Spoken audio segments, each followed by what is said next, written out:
Dios es amor. En el amor no hay temor. No hay temor, porque el amor echa fuera al temor. En el amor no hay temor. No hay temor, porque el amor echa fuera al temor. Porque Hola, ¿qué tal, amados hermanos en Cristo Jesús? Dios les bendiga a cada uno de ustedes en esta noche.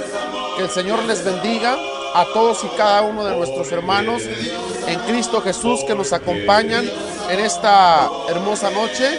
Dios les bendiga a cada uno de ustedes en este día. Que nuestro Padre Celestial nos da la oportunidad de estar aquí para escudriñar de su palabra. Bienvenidos sean todos y cada uno de ustedes en esta noche a estudiar la palabra de nuestro Padre Celestial en este su programa Soldados de Jesús, transmitido totalmente en vivo desde el estado de Nuevo León, en el municipio de General Zuazua. Dios les bendiga, hermanos, bienvenidos a esta programación que tenemos todos los domingos a partir de las 8 de la noche, donde estaremos estudiando el libro de los Hechos. Dios les bendiga, hermanos, bienvenidos a esta programación, a una emisión más, a la clase número 2 del libro de los Hechos. Su servidor, Sergio Cervantes Díaz, está transmitiendo en vivo y en directo a través de www.radio.cristomifortaleza.com, y asimismo también estamos transmitiendo simultáneamente a través de Facebook Live. Dios les bendiga, hermanos, y bienvenidos. Vamos a dar inicio a esta su programación, Soldados de Jesús. Estamos agradecidos con nuestro Padre Celestial, amados hermanos, por la oportunidad, una vez más, que nuestro Dios, hermanos, nos está dando, nos está permitiendo tener para la gloria y la honra de nuestro Dios. Bienvenidos todos, hermanos, y vamos a iniciar haciendo una oración en esta hora. Vamos a iniciar, hermanos, así como estamos, vamos a orar a nuestro Dios. Oremos. Bendito Dios y buen Padre que estás en los cielos, santificado, glorificado sea tu santo y bendito nombre. En esta hora, bendito Dios, queremos pedirte, agradecerte, Padre, la oportunidad que nos das de poder estar en este lugar, en este momento, estudiando de tu palabra. Pedimos bendición, Padre, para cada uno de nosotros. Ayúdanos a que todo lo que aprendamos en esta hora sea para nuestro beneficio, para nuestra bendición, y que podamos cada uno de nosotros edificarnos con el mensaje de tu palabra. Sé con nosotros en este día y en este momento, y permite que cada uno de nuestros hermanos que se conecten a través de estos medios puedan ellos edificarse también con el mensaje de nuestro Dios. Pues perdona nuestras faltas también que hemos cometido delante de tu presencia, y todo te lo pedimos y agradecemos en el nombre de Cristo. Amén. Muy bien, amados hermanos, pues les damos la bienvenida a cada uno de ustedes a una emisión más de Soldados de Jesús, esta programación que está totalmente en vivo. Una programación, hermanos, que tenemos siempre cada domingo. Ya tenemos, esta es nuestra segunda clase que estaremos compartiendo con ustedes, hermanos, respecto al libro de los Hechos. Estaremos hablando acerca del libro de los Hechos y vamos a continuar, vamos a continuar con nuestra clase de este día que nuestro Dios nos da la bellísima oportunidad, amados hermanos, de estar aquí con ustedes. Les invito a que abramos nuestras Biblias, que es donde vamos a tener hoy este momento, nuestra meditación de la palabra de nuestro Padre Celestial. Les invito a que abramos nuestras Biblias para que podamos juntos estudiar la palabra de nuestro Padre Celestial y veamos nosotros lo que dice la Escritura a través de el estudio que vamos a tener el día de hoy. Bienvenidos, amados hermanos, y pues vamos a tener este momento en el que vamos a meditar de la palabra de nuestro Padre Celestial, y vamos a abrir nuestras Biblias en el libro de los Hechos, capítulo 1, versículo 6. Es donde tenemos nuestra lección, donde hemos estado estudiando la palabra de nuestro Padre Celestial. Ahí vamos a tener nuestra lección, amados hermanos, de este momento, de este día, para que juntos, amados hermanos, podamos aprender del mensaje de nuestro Padre Celestial. Vamos ahí al libro de los Hechos, capítulo 1, versículo 6. Vamos a ver lo que nos dice la palabra de nuestro Padre Celestial. Y dice: entonces los que se habían reunido le preguntaron diciendo: Señor, ¿restaurarás el reino a Israel en este tiempo? Es una pregunta, hermanos, que hacen los discípulos que hacen cada uno de los apóstoles. Es una pregunta, amados hermanos, que en cierta manera hacen, hermanos, ellos al Señor Jesucristo. Recordando la clase anterior, recordando la clase de la semana anterior, amados hermanos, para poder empezar a agarrar un poquito más el hilo nuevamente, hermanos, recordamos un poquito de lo que la Escritura nos enseñó la semana pasada.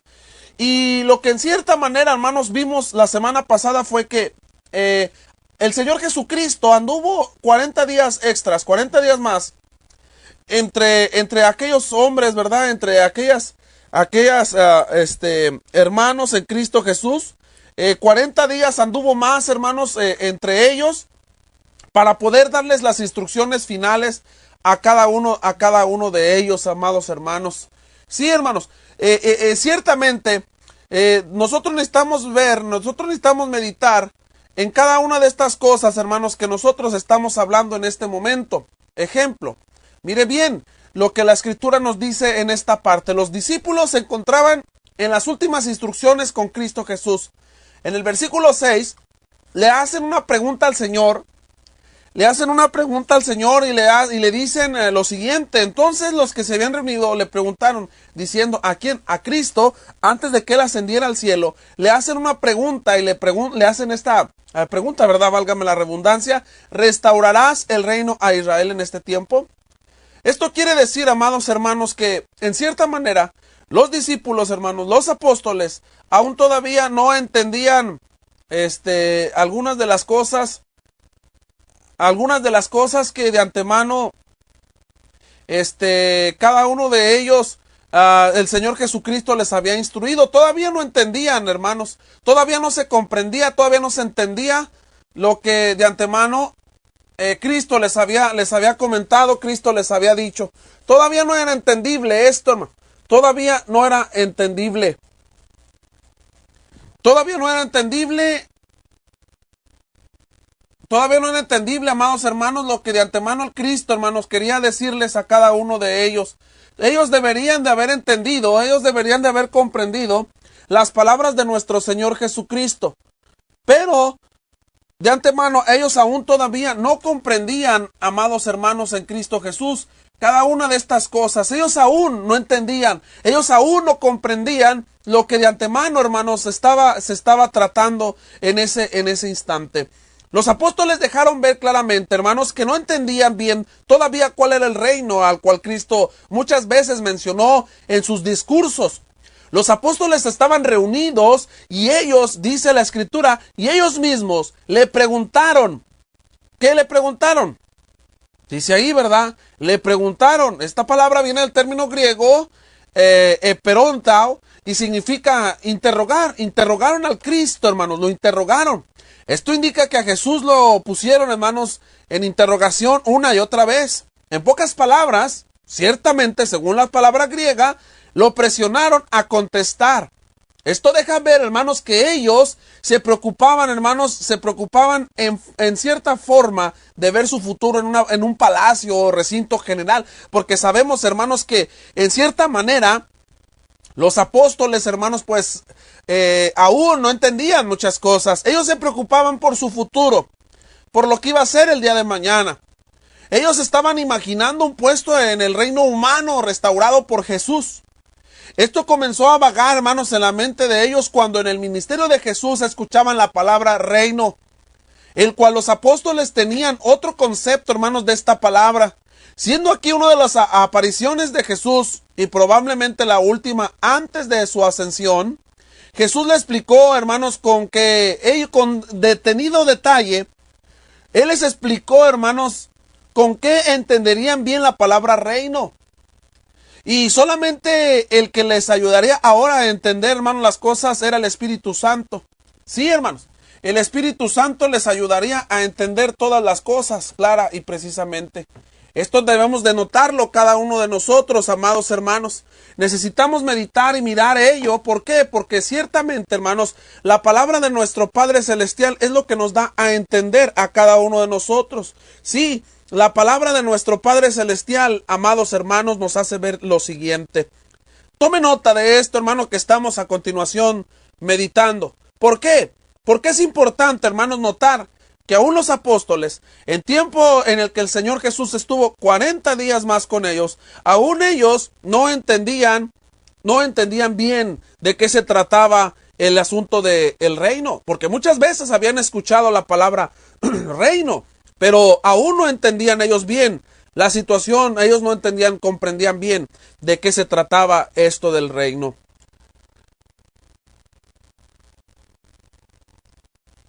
Ciertamente, amados hermanos, nuestro Señor Jesucristo es llevado a interrogantes, es llevado a preguntas por medio de los apóstoles para que ellos supieran.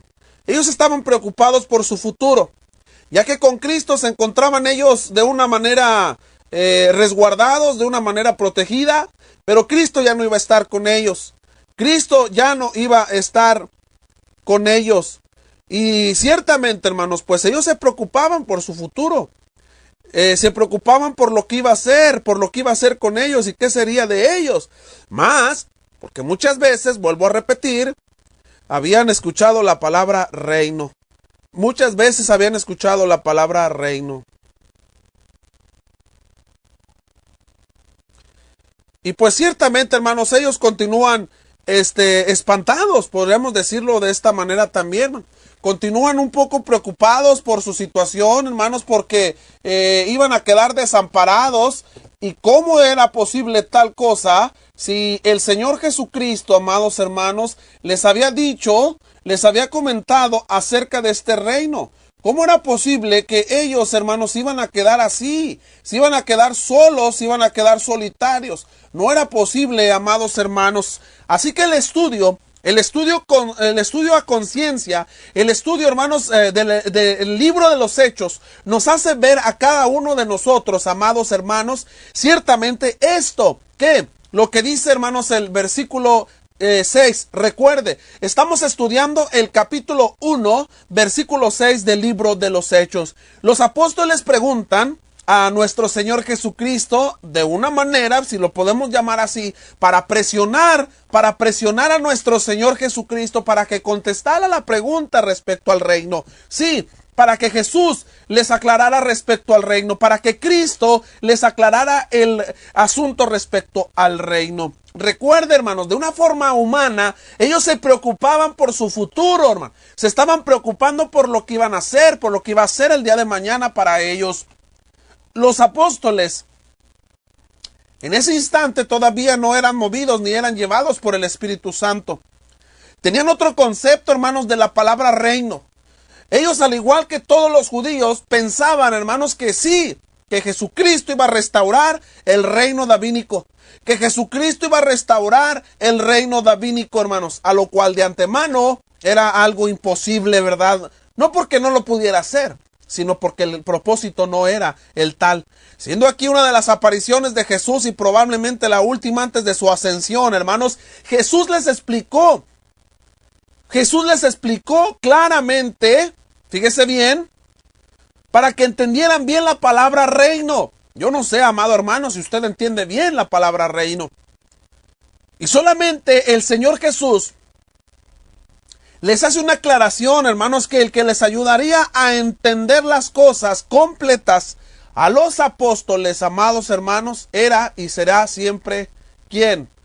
El Espíritu Santo, hermanos. El Espíritu Santo los guiaría ¿a qué? A toda la verdad. El Espíritu Santo los guiaría a toda verdad, amados hermanos. Y es por ello que nuestro Señor Jesucristo les hace esta aclamación, amados hermanos, a cada uno de ellos. ¿Por qué? Porque era necesario que entendiesen claramente lo que la Escritura lo que el Espíritu Santo, les iba a dar a entender más adelante. Con el Espíritu Santo ellos entenderían todo a su perfección. Ahora bien le preguntan, fíjese bien, hermano, ¿cómo sabemos, cómo deducimos, cómo entendemos que de antemano los apóstoles tenían el concepto judío, hermanos, del reino? Porque ellos dicen, ¿restaurarás el reino de Israel? Fíjese bien, la palabra restaurarás viene del término griego, hermanos, apokizisme, y esa palabra significa o quiere dar a entender, hermanos, reponer, restituir, devolver, restablecer, restaurar a su estado anterior. El sueño dorado de los judíos era la restauración del reino de David, hermanos, en el cual gozarían de la victoria sobre sus enemigos clara y precisamente. El reino glorioso de David había caído, hermanos, pero los profetas y otros escritores hablan, hermanos, y hablaron de restaurar. Muchos hablaron de restaurar. Por ejemplo, usted puede notar, y si quiere y desea tomar nota de ello, puede meditar, hermanos, y checar en el libro de los Hechos. Solamente voy a mencionar algunos versículos, algunos textos. Usted puede meditar en el libro de los Hechos, capítulo 15, versículo 15 al 18. Los profetas también del Antiguo Testamento hablaron de tal restauración. En Amós, capítulo 9, versículo 11 y 12. Pero el trono ya no era, acuérdese, hermano, de David. Pero los judíos tenían en mente, hermanos, en su pensamiento, que al que hablaran los profetas del Antiguo Testamento, como en el segundo libro de Samuel, también se habla en el capítulo 7, versículo 12 y versículo 13, en el Evangelio de Lucas se vuelve a mencionar tal hecho, en el capítulo 1, versículo 32 y versículo 33. Todos los judíos, amados hermanos, tenían aquí en su mente, hermanos, la restauración de ese reino davídico. Debe de acordarse usted, amado hermano, que el tiempo de Jesús, hermanos, en el que estuvo en el ministerio, en el que estuvo en esta vida, el tiempo del ministerio de los apóstoles también, amados hermanos, pues ellos como judíos fueron apresionados, ¿por quién? Por Roma. Y ellos pensaban, hermanos, que el reino iba a ser devuelto, un reino político, donde Cristo iba a ponerlos al menos a los apóstoles, ¿verdad? Por eso le preguntan, ¿restaurarás? ¿Pondrás en el estado en el que estaba? ¿Pondrás en el estado en el que estaba el reino de David?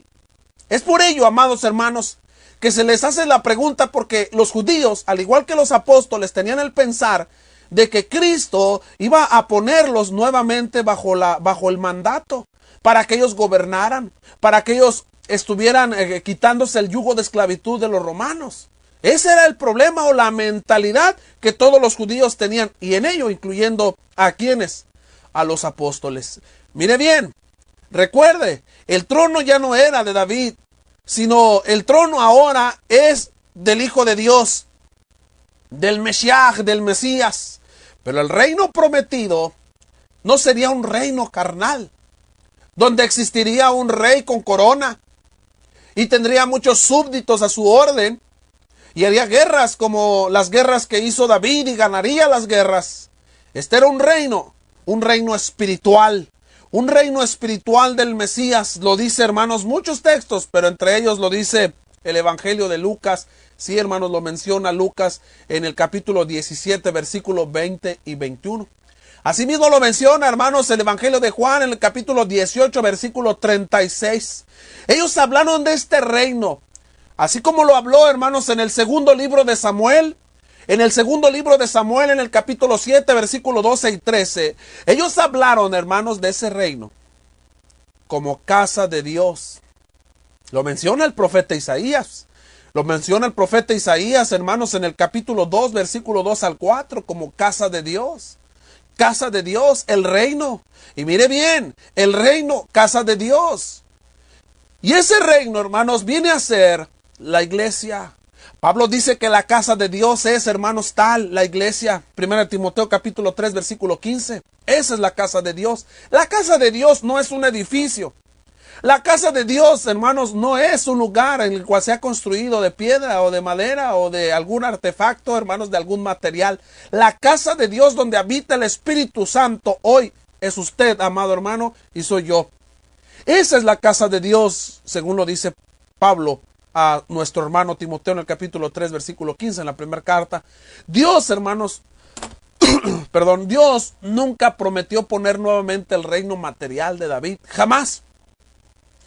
Pero siempre, hermanos, como hasta el día de hoy suele suceder, suele pasar, las palabras de nuestro Dios, hermanos, los dichos de nuestro Dios, las promesas de nuestro Dios se han torcido, se han interpretado a su manera.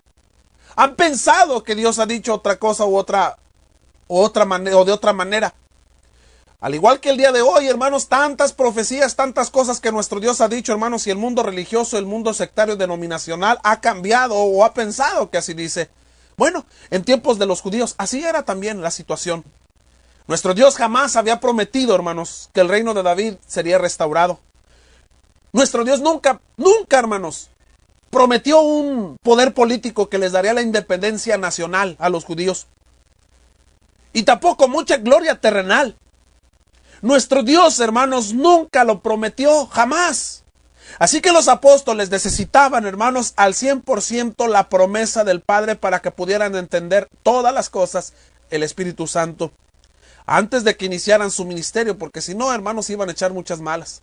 Para que ellos iniciaran este ministerio, hermanos, de la predicación, de predicar al Cristo resucitado, pero no lo podían hacer hasta que comprendieran bien cuál era el reino, cuál era ese reino al que Cristo había hablado por esos 3 años y medio. Y ese reino, hermanos, al que se refiere es la iglesia. Que ellos comprendieran, los discípulos, en especial los apóstoles, que ellos comprendieran su naturaleza del mismo. Y necesitaban la instrucción del Espíritu Santo para entenderlo y para proclamarlo a toda la nación, hermanos, entera. Echa un vistazo a lo que dice el versículo 7, hermanos, del libro de los Hechos, donde estamos analizando, y dice: la respuesta del Señor Jesucristo es esta. A la pregunta que le hacen los discípulos, ¿restaurarás el reino de Israel? Dice la Escritura, y les dijo: no os toca a vosotros saber. No les toca a ustedes saber los tiempos o las sazones que el Padre puso en su sola potestad. Parece ser, hermanos, que el Señor Jesucristo estuviera evadiendo la pregunta. Parece ser, hermanos, que el Señor Jesucristo aún no quería contestar dicha pregunta. Porque la pregunta que le hacen al Señor es una pregunta cerrada.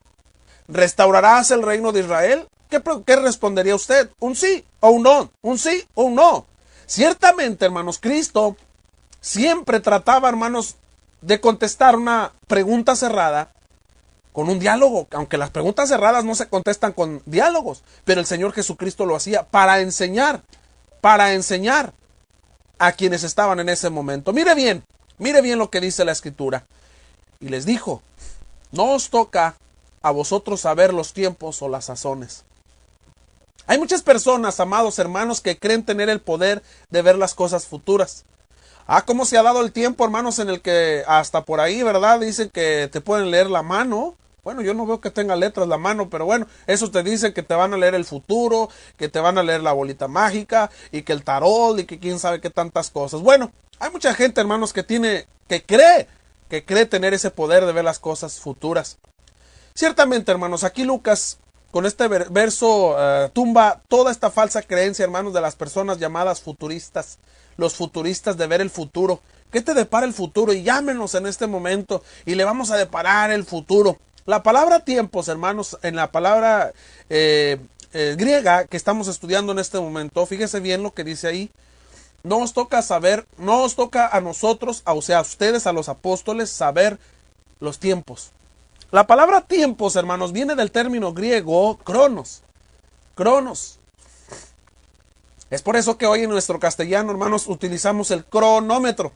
Cronómetro, el cronos.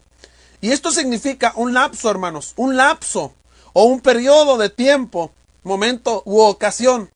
La palabra sazones, bueno, a los que les gusta la comida, ¿verdad? Inmediatamente se reflejan con el sazonador. Bueno, pues no se refiere a cierta cosa, ¿verdad? La palabra sazones viene del término griego, hermanos, kairos. Kairos. Y la palabra kairos, hermanos, significa oportunidad, tiempo favorable, tiempo señalado, estación u época. Una época.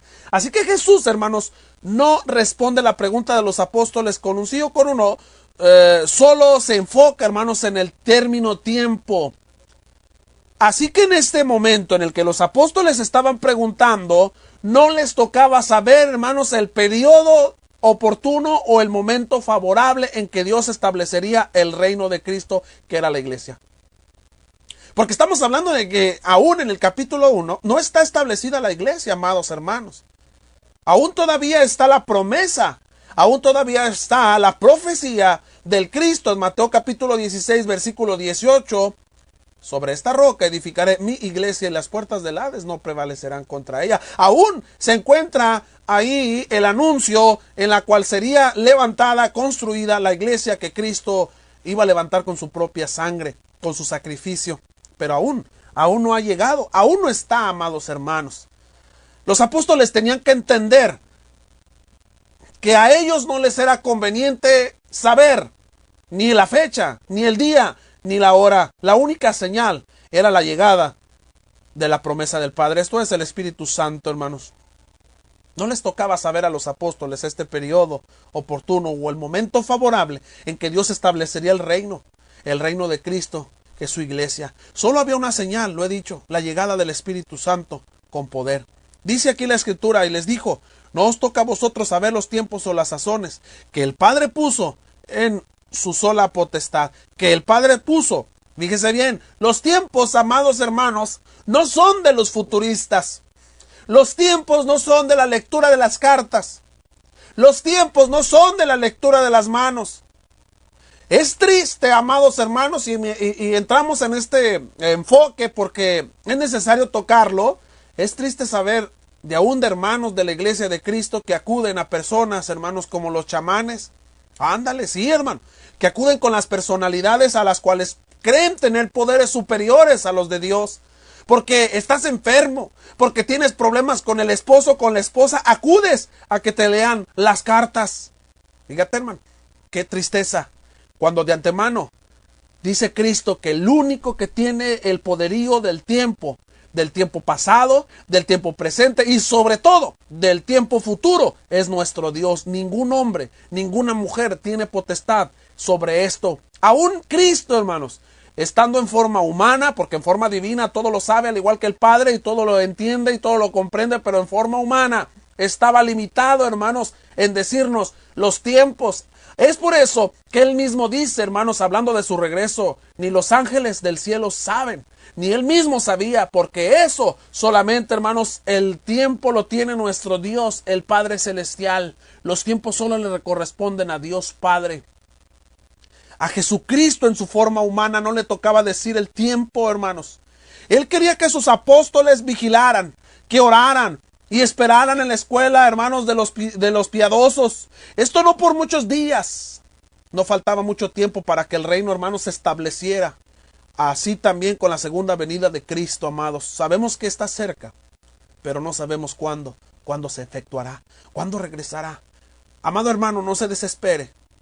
Cuando nosotros hacemos tal cosa de acudir a estas personalidades, lo único que estamos demostrando a nuestro Dios es nuestra falta de fe. Yo sé que cuando llega una enfermedad terrible quisiéramos abrir cielo, mar y tierra para poder encontrar la cura, pero no es por ello, no es el camino correcto. El tiempo es de Dios y le corresponde a Dios, y Dios nos dará, así como nos ha dado la prueba, así también nos dará la salida. No se desespere, amado hermano, continúe. Siga adelante. Era lo que Cristo quería darles a entender a los apóstoles. No se preocupen por su futuro. No te preocupes por el mañana. Preocúpate por el presente.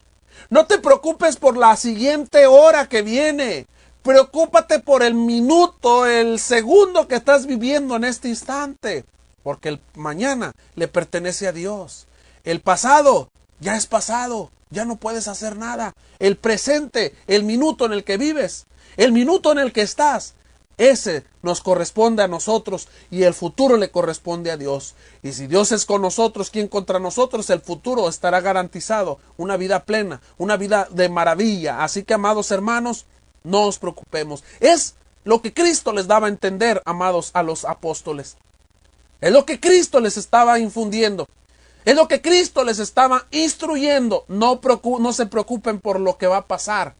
Yo ya no voy a estar, pero no se preocupen, porque ciertamente el Consolador llegaría y les ayudaría a entender todas las cosas. El tiempo es de Dios, amados hermanos. Dice el versículo 8. Para continuar nuestra clase del libro de los Hechos, capítulo 1. Dice: pero recibiréis poder. Fíjese bien, ahí está la señal que nuestros hermanos recibirían. Ahí está la señal que nuestros hermanos recibirían. La señal, hermanos, del poder. Dice la Escritura en esa parte: pero recibiréis poder cuando haya venido sobre vosotros el Espíritu Santo, y me seréis testigos en Jerusalén, en toda Judea, en Samaria y hasta lo último de la tierra. Esta es la única señal que tendrían los apóstoles, recibir el poder. Esto, hermanos, es el Espíritu Santo. Que aunque debo aclarar también, antes de entrar a los términos griegos utilizados aquí, hermanos, debo aclarar que el Espíritu Santo, hermanos, no es un poder, ni es una fuerza, ni una energía. El Espíritu Santo es una personalidad. El Espíritu Santo es la deidad. El Espíritu Santo es Dios. El Espíritu Santo llegaría con poder, no que fuera poder. Las palabras son diferentes, hermanos, aún en nuestro castellano, en nuestro español. El Espíritu Santo descendería con poder, no que fuera poder. La palabra poder, amados hermanos, viene del término griego dunamis. Y esta palabra la utilizamos aún en nuestro idioma, en el castellano, hermanos, para hablar acerca de la dinamita, del TNT, dunamis, dinamita. Y esto significa fuerza, capacidad, habilidad. Y esto es lo que el Espíritu Santo, hermanos, les proporcionaría a diario. Fuerza, capacidad, habilidad. Es por eso que Pablo, más adelante, en la carta que le escribe a Timoteo, le dice: Dios no nos ha dado un espíritu de cobardía.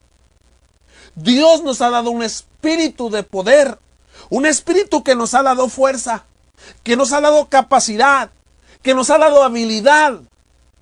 El Espíritu de Dios, hermanos, es esto. Y ellos, los apóstoles, lo necesitaban urgentemente, hermanos. Urgentemente. ¿Por qué? Porque no entendían muchas cosas. Así como cuando usted y yo, hermanos, conocimos el Evangelio. ¿Cuántas cosas no conocíamos? ¿Cuántas cosas desconocíamos? ¿Cuántas cosas empezábamos a hacer, hermanos, en estos días? ¿Cuántas cosas iniciábamos a hacer con tanta ignorancia en estas fechas? Y pensábamos que era normal, pensábamos que era algo, hermanos, que realmente Dios lo aprobaba. Pero cuando nosotros conocimos la verdad, cuando alguien nos predicó el Evangelio puro y santo, hermanos, llegó el momento en el que fuimos sumergidos en agua y recibimos el Espíritu de Dios, recibimos el Espíritu Santo. Y dice la carta de Juan, hermanos, que en el capítulo 2, dice ahí, hermanos, que la unción del Santo, o sea, el Espíritu Santo, nos hace entender todas las cosas. Fuimos comprendiendo, hermanos, cada vez más las Sagradas Escrituras, porque el Espíritu Santo llegó con poder, con capacidad, con habilidad para poder entender cada una de las cosas, con fuerza, hermanos, para derrumbar argumentos, hermanos, humanos. Así que, cuando hablamos de el Espíritu con poder, podemos describir, hermanos, el poder de la siguiente manera: el poder que proporciona el Espíritu Santo. El Espíritu Santo descendía e iba a descender a los apóstoles con poder para revelar toda la verdad. Juan capítulo 16, versículo 3. Toda la verdad, no una parte, hermanos, o una porción, no. Iba a ser toda la verdad, toda. Ese poder era poder para recordar, hermanos, las enseñanzas de Jesús, para recordar las enseñanzas de Cristo. Juan capítulo 14, versículo 26. Es por ello, hermanos, que cada uno de nosotros, cuando discipulamos a alguien, cuando enseñamos a alguien la palabra, se sigue cumpliendo lo de Mateo capítulo 26. Mateo capítulo 28, versículo 18 en adelante. Porque toda potestad me es dada en el cielo y en la tierra. Y dice el Cristo: vayan y hagan discípulos. No nos dice que primero le enseñemos, hermanos, toda la Escritura. No nos dice que le enseñemos toda la Biblia, hermano. ¿Cuánto tiempo puede tardarse una persona para entender el plan de salvación? Dice el Cristo: bautícenles, vayan y hagan discípulos, bautizándoles en el nombre del Padre, y del Hijo, y del Espíritu Santo. Y luego dice: enseñándoles que guarden todas las cosas que yo os he mandado, enseñándoles que guarden todos los mandamientos, todas las ordenanzas de Cristo, hermanos. Así que este poder les recordaría las enseñanzas de Jesús. Juan capítulo 14, versículo 26. Este poder era poder para confirmar, hermanos, la palabra. Marcos capítulo 16, versículo 17 al 20. Hechos capítulo 14, versículo 35. Hebreos capítulo 2, versículo 3, hermanos. Era poder, hermanos, que los judíos no podían resistir. Era poder, hermanos, que los gentiles tampoco podían resistir. Era poder, hermanos, que las cárceles y las cadenas no podían resistir. Con este poder tendrían la capacidad, hermanos, la capacidad de poder cumplir con el ministerio, hermanos, de proclamar en todas partes al Cristo resucitado. Con este poder, hermanos, que cada uno de nosotros se nos ha conferido, tenemos la capacidad elemental para hacer, hermanos, también la misma labor, proclamar a todo el mundo al Cristo resucitado. Dice la Escritura, cuando haya venido sobre vosotros el Espíritu Santo. Esta es la frase clave, para que ellos supieran, para que ellos entendieran cuándo llegaría el reino. Y nuevamente usa el pronombre vosotros, hablando así solamente de quiénes, de los apóstoles. Y dice, y me seréis testigos. Me seréis testigos. ¿De quién habla? ¿De quién habla? ¿De los testigos de Jehová? Claro que no, hermano. Porque ciertamente, si Dios nos permite, más adelante podemos hablar acerca de la palabra Jehová. Es una palabra, hermanos, que en sí fue añadida por los traductores. No encontramos la palabra Jehová en el griego, en el hebreo original. En el hebreo encontramos, hermanos, el tetragramatón. Pero para poder entender o ponerle algo entendible, los traductores usaron la palabra Jehová. Pero bueno, ese es otro tema, hermanos, que más adelante podemos nosotros discutir. Dice el Señor Jesucristo, y me seréis testigos. La palabra testigo, hermanos, viene del término griego martus. Martus. Y significa uno que da testimonio mediante su muerte. En el castellano, hermanos, es donde proviene la palabra para mártir. El significado primario de la palabra testigo, hermanos, se puede traducir como testigo ocular, alguien que ve. Uno que da testimonio con respecto a lo que vio y escuchó, según Hechos 4:20. Los apóstoles son los únicos y los verdaderos testigos de Cristo, hermanos, porque ellos podían dar testimonio de la resurrección de Cristo, hermanos, porque ellos estuvieron presentes y lo vieron. Y lo vieron, hermanos. Ninguno fuera de ellos puede ser testigo. Ninguno. Es ahí como cuando alguien se va a casar, hermanos, y andamos buscando testigos, ¿verdad? Para que firmen el acta de matrimonio. Es porque ellos van a ver, van a ser testigos, van a presenciar, van a escuchar y van a oír, van a escuchar, perdón, y van a ver tal cosa, tal acontecimiento. Y te conocen a ti y conocen también a la futura esposa, ¿verdad? Bien, dice la Escritura, y me seréis testigos. ¿Dónde? En Jerusalén, dice la Escritura. En Jerusalén, en toda Judea, en Samaria y hasta lo último de la tierra. Esto es interesante notar, hermanos. ¿Por qué? Porque hay que empezar desde casa, hermano. Hay que empezar desde casa. Qué triste, hermanos, en verdad. La salvación yo sé que es individual, la salvación no es obligatoria, hermanos. Pero qué triste es que ahora los predicadores nos enfoquemos, hermanos, en salvar almas, y a los que se pierdan son nuestros hijos. Qué triste saber, hermanos, de predicadores que han ido a muchas partes, hermanos, de México o a otros lugares a llevar cursos de evangelismo, a hablar de evangelismo personal, y llevaron tantos cursos, hermanos, a muchas partes, y probablemente, hermanos, hasta bautizaron muchas personas. Y triste es saber que en su casa tienen jovencitos o jovencitas que son rebeldes y que no quieren nada con Dios, que no quieren bautizarse para el perdón de sus pecados. Es lamentable esto, hermano. Es por eso que el Señor Jesucristo, hermanos, hace la invitación a sus apóstoles a que comiencen por casa. ¿Dónde? Van a iniciar en Jerusalén. Después de iniciar en casa, vete más allá, Judea. Esto lo podemos, hermanos, de una manera tipificada, utilizar a Judea como nuestra casa, nuestro hogar, nuestros hijos. ¿De qué le sirve ganar al mundo entero? Dice la Escritura, hermanos, si perdiese su alma. Qué triste, hermanos, en verdad, es saber tal hecho, de que nos preocupemos tanto, hermanos, por la gente, por los perdidos, pero en la casa tenemos perdidos. Era necesario, amados hermanos, que los discípulos, que los apóstoles se preocuparan por los de casa, que se preocuparan por los de casa, que se preocuparan por Jerusalén. Judea podemos tipificarlo como ¿qué? Como aquel que está cerca a nosotros. Podemos tipificarlo como nuestra familia lejana, pero más que nuestra familia lejana, nuestro vecindario. Samaria ya es un lugar un poco más retirado. Podemos tipificarlo por aquellas misiones que podemos hacer a las localidades aledañas a las que vivimos y hasta el último de la tierra. Hermanos, ciertamente no damos abasto con el trabajo en Cristo. Tenemos a nuestros hijos que van creciendo. Hermanos, poco a poco. Qué triste saber, hermanos, de jovencitos, de hijos de predicadores que crecen 18 años, 20 años, 30 años y no quieren bautizarse.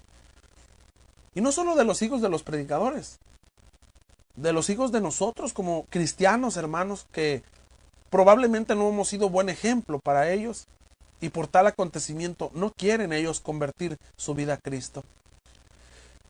Fíjese el acontecimiento de Noé. Fíjese, hermano, el acontecimiento de Noé.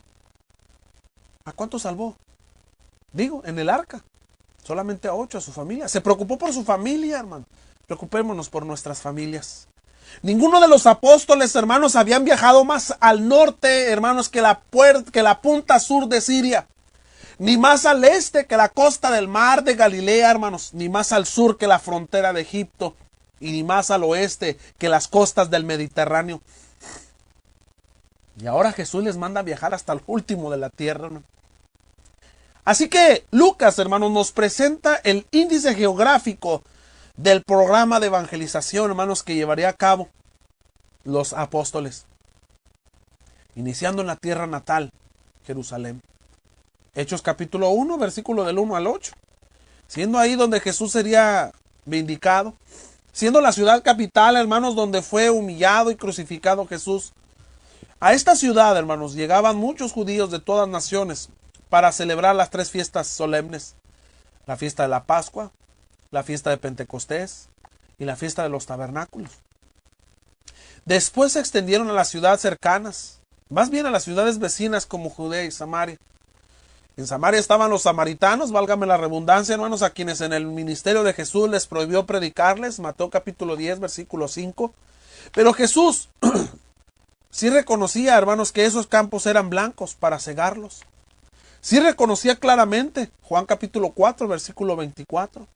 Por tal, después de predicar, hermanos, en Jerusalén y en Judea, cada uno de ellos, hermanos, tendrían que ir a Samaria a pregonar al Cristo crucificado y de ahí hasta lo último de la tierra.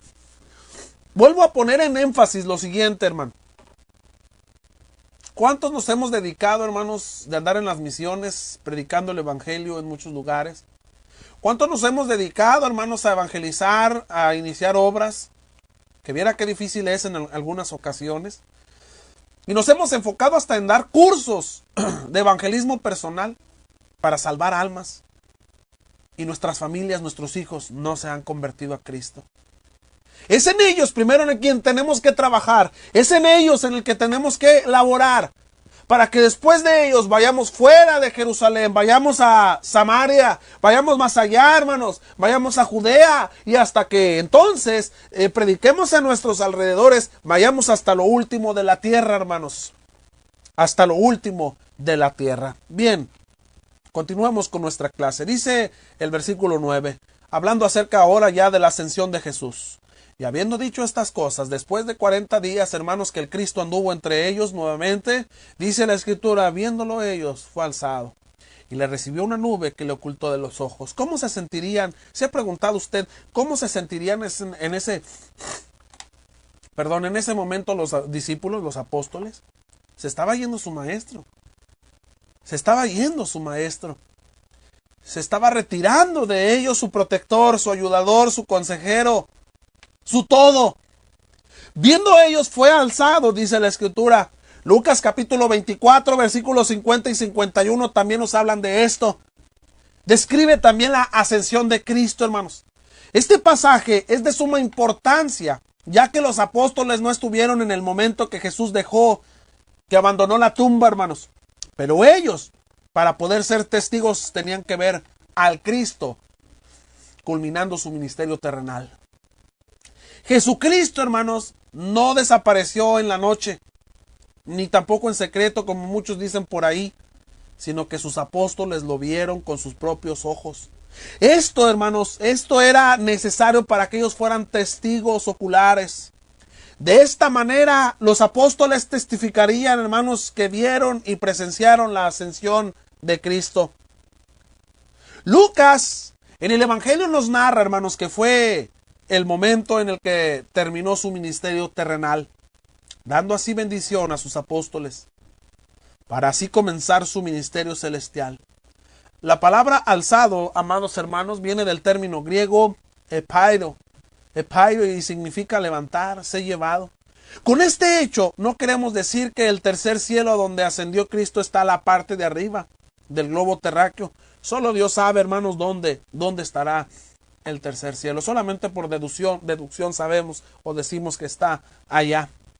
Dice la Escritura, y le recibió una nube. Y le recibió una nube, dice, hermanos, que le ocultó de sus ojos. La entrada de Cristo al mundo, hermanos, fue un milagro. Fue un milagro, hermanos, la entrada de Cristo al mundo. Así también la salida. Así Jesucristo iba, hermanos, para su hogar glorioso. Ya no vería más los discípulos, los apóstoles ya no verían más, hermanos, a su rey, a su pastor, a su maestro. Pero vendría el poder de lo alto, el Consolador, el Espíritu Santo. La nube, hermanos, en cierta manera en las Sagradas Escrituras es símbolo de gloria. Símbolo de gloria. Porque recordamos, hermanos, que una nube se presentó en la transfiguración. Mateo 17:5. De una nube Jesús, hermanos, Jesús habló. Marcos 14:62. Una nube apareció a Israel y cubrió el tabernáculo de reunión. Éxodo capítulo 40, versículo 34. En una nube, hermanos, se presentará el Cristo, pero como juez en el día del juicio. Hermoso, hermanos, la enseñanza de nuestro Dios. Pasemos al versículo 10. Si usted, amado hermano, tiene algún comentario que hacernos, hágalo a través de la caja de chat de Radio Cristo Mi Fortaleza o a través, hermanos, de nuestro Facebook. Aquí estamos al pendiente para que hagan alguna pregunta, algún comentario que quisieran hacer en esta noche. Dice el versículo 10 del capítulo 1. Y estando ellos con los ojos puestos en el cielo, ¿cómo estarían, hermanos? ¿Preocupados? ¿Asustados? ¿Tristes? Dice la Escritura, entre tanto que él se iba, he aquí se pusieron junto a ellos dos varones con vestiduras blancas. Y esto es asombroso, hermanos. Dice ahí, y estando ellos con los ojos puestos en el cielo, entre tanto que él se iba, los apóstoles seguían mirando, hermanos, al primer cielo, a este que vemos de color azul, que está, esa parte, hermanos, estaban ellos mirando ahí. Ellos probablemente pensaron que regresaría o les aparecería como las anteriores veces que lo hicieron, que lo hizo Cristo, hermanos. Recordando que fueron más de 10 apariciones que Jesús presentó ante ellos. Ellos probablemente pensaron que regresaría el Cristo, pero lo estaban mirando, hermanos, ascender hacia los cielos. Y aquí dice, hermanos, se pusieron junto a ellos dos varones con vestiduras blancas. Ellos seguían perplejos mirando, hermanos, al Cristo glorificado. Y de repente, hermanos, dos ángeles se pararon junto a ellos. En este pasaje los ángeles tenían forma humana, hermanos, y son llamados varones. Tenían forma de hombre, aunque los ángeles no tienen sexo, hermanos. Tenían vestiduras blancas, las cuales son símbolo de pureza y gloria, hermanos, y gozo. Los ángeles en la tumba son descritos de igual manera, Marcos 16:5, Lucas 24:4 y Juan 20:12, hermanos. ¿Qué da a entender con esto la Escritura? ¿Qué da a entender con esto las Sagradas Escrituras, amados hermanos? Lo que da a entender la Escritura es que, así como Cristo, hermanos, hubo un momento en el que estaba angustiado, afligido antes de ir a la cruz. Dice la Biblia, hermanos, que un ángel, con la sola presencia, le alentó. No dijo palabra alguna. Solamente le alentó con la sola presencia. Estos dos varones, ángeles, se presentaron ante los discípulos para alentarlos, para animarlos, para consolarlos, hermanos. Porque realmente ellos estaban adoloridos. ¿Por qué? Porque su maestro, su pastor, se iba. Bien dice el versículo 11 del libro de los Hechos del capítulo 1, los cuales también le dijeron, ¿quiénes? Los varones que se presentaron, varones galileos, ¿por qué estáis mirando al cielo? Este mismo Jesús que ha sido tomado de vosotros al cielo, mire la forma en que los consuelan a los discípulos. Así vendrá como lo habéis visto al cielo. Por ahí dicen, hermanos, que Cristo ya vino. Y que vino a unos cuantos privilegiados. Enseñan por ahí, hermanos, que Cristo se presentó, hermanos. Que Cristo se presentó de una forma oculta a algunos. Sí, hermanos. Sí. Se presenta ahí de una forma oculta. Eso es lo que dicen, lo que enseñan muchas gentes, que ya Cristo regresó y que Cristo ya se presentó delante de algunos privilegiados y que Cristo... Hermanos, la Biblia dice aquí en lo que estamos estudiando que no es así, que se presentará ante todos. Dice aquí la escritura, vamos a desglosar el versículo, dice, los cuales también le dijeron, varones galileos, los ángeles, hermanos, han sido enviados no a reprender, sino a revelar. Les llaman varones galileos, porque ahora todos ya eran galileos. Porque recuerda, hermanos, que Judas Iscariote, el traidor, no era galileo. Era el único que no era galileo. Y les hacen una pregunta a los ángeles, estos varones que se presentan, ¿por qué estáis mirando al cielo? ¿Por qué estás mirando al cielo? Esta pregunta, hermanos, indica que en lugar de mirar o contemplar, deberían de actuar. Es como hoy, hermanos, la iglesia del Señor, nos quedamos mirando, hermanos, ¿a quiénes? Mire, ¿quién pasa todos los domingos bien temprano? Hoy por la mañana estábamos llegando al lugar de reunión y andaban unas personas de paragüitas, de mochilita, bien vestidos, andaban por las calles, bien temprano en la mañana, hermanos. Y nos quedamos contemplando y decimos, ay, hermano, como quiera, tienen la falsa doctrina. Ah, como quiera, no importa, ellos no tienen la verdad. Y nos quedamos en nuestro confort. Nos quedamos, hermanos, ahí. Ellos, los discípulos, estaban mirando al cielo, hermano. Y con estas palabras de los ángeles, quieren hacerles entender que no solo contemplen, sino que ahora actúen. Amados hermanos, hay mucho trabajo que hacer por Jesús. Y lo primero que tenían que hacer estos hombres de Dios era esperar en Jerusalén la promesa del Padre, que llegaría muy pronto. Y ellos le dicen, para consolar, para confortar a los discípulos adoloridos por podríamos llamarlo así, por la pérdida de su maestro de una forma física. Este mismo Jesús, le dicen los varones, los ángeles, que ha sido tomado de vosotros al cielo, así vendrá como lo habéis visto ir al cielo. Los ángeles hacen una conexión, hermanos, entre la ascensión y la segunda venida de Cristo. De modo que la ascensión, hermanos, se convierte en una promesa de su regreso. En su regreso Jesús, hermanos, no va a venir a nadie como su representante, sino que será Él mismo a quien vieron subir los apóstoles. La segunda venida de Cristo será, hermanos, así como se fue, será visible. No será, hermanos, como por ahí algunos charlatanes dicen, ¿verdad? No será así. La segunda venida de Cristo será visible. Y será audible, hermanos. Sí, amados hermanos. Sí. La segunda venida de Cristo así será. Apocalipsis 1:7, primera de Tesalonicenses capítulo 4, versículo 17. Todo ojo le verá. Este mismo Jesús que ascendió vendrá en persona y vendrá, hermanos, glorioso y visible. ¿Desde dónde, hermanos? ¿Desde dónde? Desde el cielo, cuando haya terminado, ¿qué? Su obra. Primera los Corintios capítulo 15, versículo 23, Filipenses 3:20 y muchos textos más que podemos utilizar. Jesucristo ascendió, hermanos, al cielo para ser nuestro sumo sacerdote. Al verdadero lugar santísimo ascendió nuestro Señor Jesucristo. Jesucristo, hermanos, ascendió al cielo. La ascensión de Cristo es, pues, otra parte fundamental de la historia de la redención. Jesucristo ascendió al cielo, hermanos, para ser coronado Rey de Reyes. Y podemos tener muchos versículos, hermanos, referente a lo que estamos tratando en esta noche.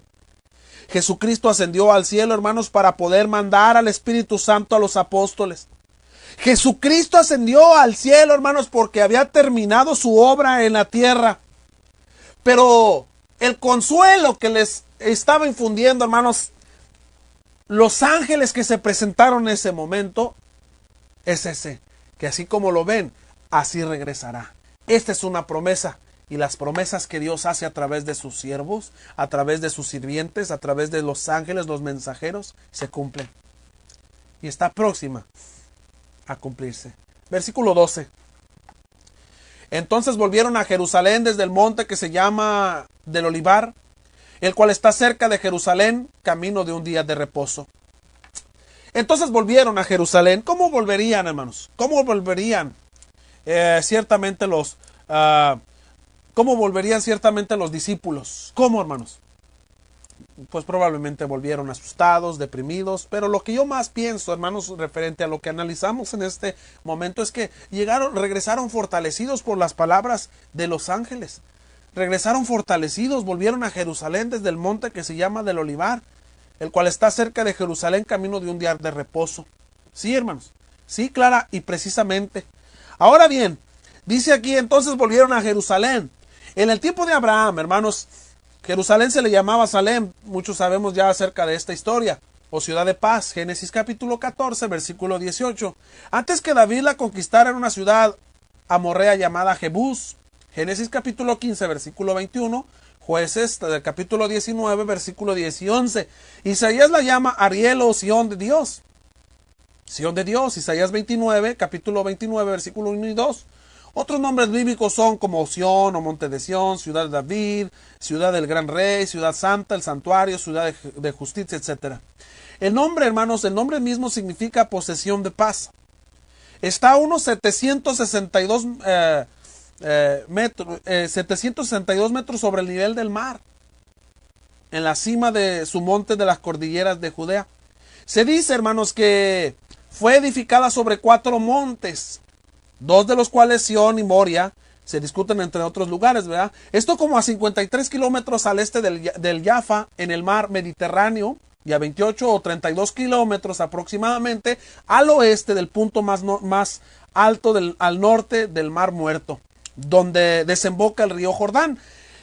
Está situado, hermanos, este lugar en la línea fronteriza entre las tribus de Judá y Benjamín, como a unos 225 kilómetros al sur de Damasco.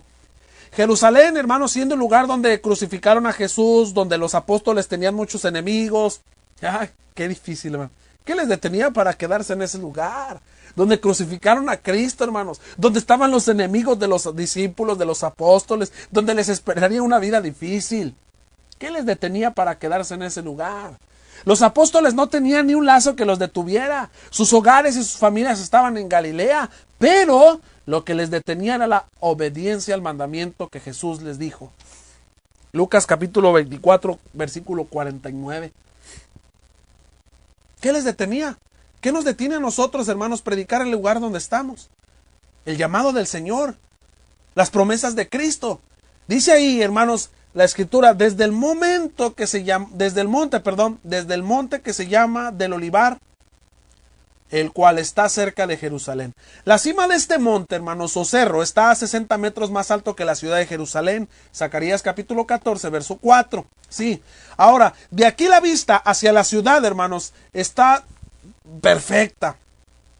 Está de lujo, hermanos, está hermosísima. De aquí es de donde Jesucristo ascendió a los cielos. La palabra olivar viene del término griego, hermanos, el ayón, y significa huerto de olivos. En el hebreo es conocida, el olivar en el hebreo es conocido como sajid, y significa aceituna, olivar o Monte de los Olivos, hermanos. Eso es lo que podemos decir. La palabra Montes del Olivar, hermanos, se usa 11 veces en el Nuevo Testamento. Por este monte debería pasar los que viajaban, hermanos, de Betania a Jerusalén. El Monte de los Olivos es una elevación, hermanos, que forma parte de la cadena de montañas que corren del norte al sur a través del centro y el sur de Palestina, hermanos. Por el oriente mira hacia Jerusalén y está separado de ello por torrentes de Cedrón, hermanos. Tiene unos 800 metros de altura y consta de 3 cimas, hermanos. El nombre Monte de los Olivos se debe a la existencia de grandes plantaciones, hermanos, de olivos, de los cuales hasta el día de hoy, hermanos, se conservan algunos hoy en ese lugar. Y puede notar usted algunos versículos, ¿verdad? Como es segundo libro de Samuel, capítulo 15, versículo 30. Primer libro de Reyes, capítulo 11, versículo 7 y algunos más. Estos textos, hermanos, que yo acabo de mencionar, nos sugieren a nosotros, a cada uno, que el monte era un lugar de culto pagano, existiendo ahí altares a Moloc y a otros dioses introducidos por Salomón. Según se cuenta una leyenda por ahí, hermanos, una leyenda hebraica, la paloma enviada por Noé tomó la rama de olivo de este monte. Es lo que se cuenta, ¿verdad? Según una tradición judaica. En el año 325, hermanos, después de Cristo, Helena, madre del emperador Constantino, mandó construir, hermanos, una basílica sobre una gruta en la que se creía que Jesús enseñaba a sus discípulos antes de la crucifixión y donde se encontró con ella la mañana de la ascensión. En ese punto actualmente se encuentra, hermanos, en este instante un monasterio carmelita, o sea, Eleona. El olivo era uno de los árboles más valiosos, hermanos, para los hebreos de la antigüedad. Estos árboles alcanzaban una altura de entre 6 a 8 metros aproximadamente. El tronco era grueso, corto, nudoso y retorcido. De la nariz, o sea, de la punta, hermanos, nacen árboles que alcanzaban una altura de 6 a 8 metros. El tronco es, lo hemos dicho, hermanos, grueso, y en la punta de la nariz retoñan hermanos, muchos arbolitos, ¿verdad? En la punta, imagínense, para bajarlos. Entonces, es interesante ver que nuestro Dios, hermanos, nunca se equivocó en las cosas que Él hacía, porque hasta lugares exactos para elegir, hermanos, ciertas partes para enseñarnos. La palabra Getsemaní significa lugar de aceite, donde era molida las aceitunas, hermanos, de ahí del lugar de los olivos, para obtener el aceite de olivo. Ahora dice ahí que estaba a un camino de un día de reposo. Para el judío, hermanos, el día de descanso era el sábado, el cual se prohibía hacer trabajo alguno. Usted y yo lo sabemos. No se podía recorrer una distancia superior a 2000 codos. A esto se le llama, hermanos, la distancia de un sábado, lo permitido, 2000 codos. Así que el sábado no se podía caminar más de 1 kilómetro. Así que por deducción podemos decir que Jerusalén estaba como a 1 kilómetro del Monte de los Olivos, por lo que dice aquí la Escritura. Continuemos con nuestra clase. Dice aquí, hermanos, la palabra de nuestro Dios, versículo 13. Versículo 13 dice la Escritura: y entrados subieron al aposento alto donde moraba Pedro y Jacobo, Juan, Andrés, Felipe, Tomás, Bartolomé, Mateo, Jacobo, hijo de Alfeo, Simón el celote y Judas, hermano de Jacobo. Bien, vamos a analizar, hermanos, un poquito los nombres de los apóstoles. Vamos a analizar un poquito y espero que si usted le llama la atención este estudio, esta clase, pueda tomar nota, hermanos, de lo que vamos a decir. Dice en la Escritura: y entrados. Esto que estamos haciendo, hermanos, antes de continuar, a esto se le llama una pequeña exégesis, porque estamos haciendo pedacitos, hermanos, el versículo, y lo estamos analizando parte por parte. Estamos analizando la Escritura parte por parte. Dice: y entrados, subieron al aposento alto donde moraban. Entrando, hermanos, del monte del Olivar a Jerusalén, subieron al aposento. La palabra aposento viene del término griego, hermanos, huperón, y significa habitación superior, la parte alta, lo más alto de una casa, diríamos hoy. ¿Sí? Bueno, muchos les dicen porche, otros le dicen balcón. Bueno, aquí es la parte más alta de la habitación, del lugar de donde estaban en ese momento habitados o donde se iban a reunir. Hay algunas dificultades, hermanos, para poder entender o interpretar correctamente cuál es este aposento, ¿verdad? Lo único que podemos decir es que un lugar alto de la habitación donde estaban, del hogar de donde ellos se encontraban. Pero lo que sí podemos decir, hermanos, es que era un lugar donde comieron la Pascua con Jesús. Y se instituyó la comunión, o sea, la cena del Señor, según así lo describe Marcos capítulo 14, versículo 15, Lucas capítulo 22, versículo 12.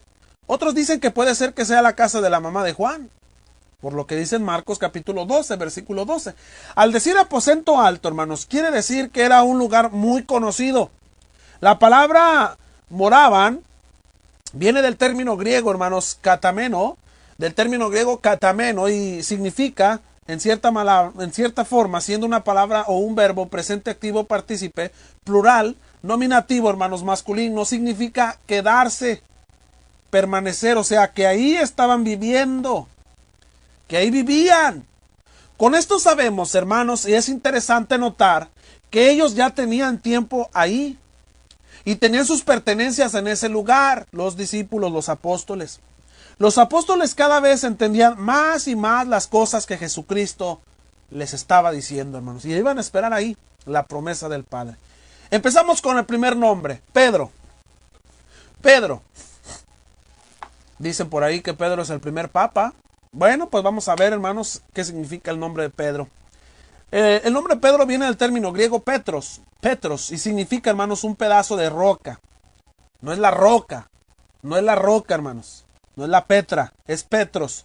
Es por eso que se confunden cuando hablan, hermanos, acerca de donde Cristo dice, y sobre esta roca, pues no está hablando de Petros, está hablando de Petra, sobre esta gran roca, no sobre Petros, un pedazo de roca, ¿verdad?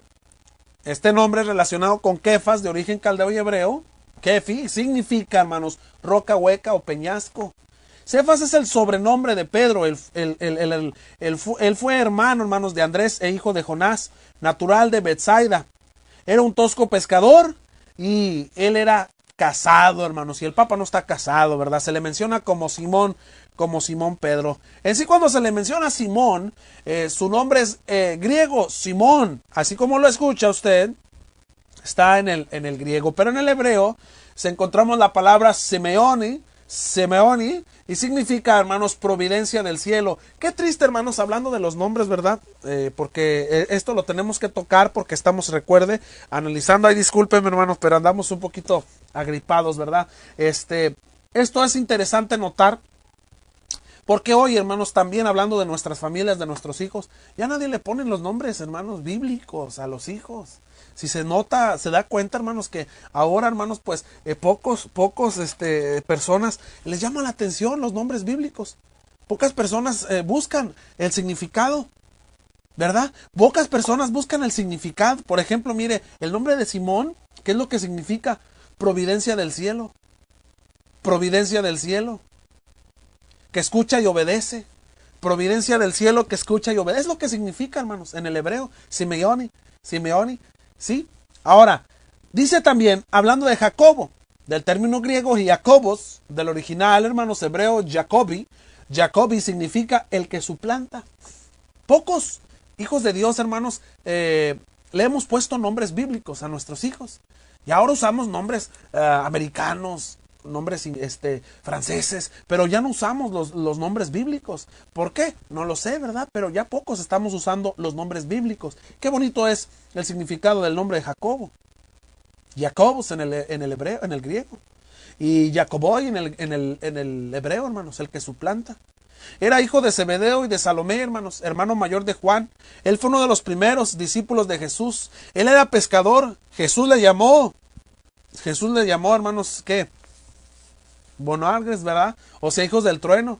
Según Mateo capítulo 3, versículo 17. Junto con Juan y Pedro formaron el trío de discípulos íntimos del Señor, hermanos. Fue el primero de los 12 en padecer, hermanos, el martirio. Jacobo, ¿verdad? Jacobo. Bien, Juan.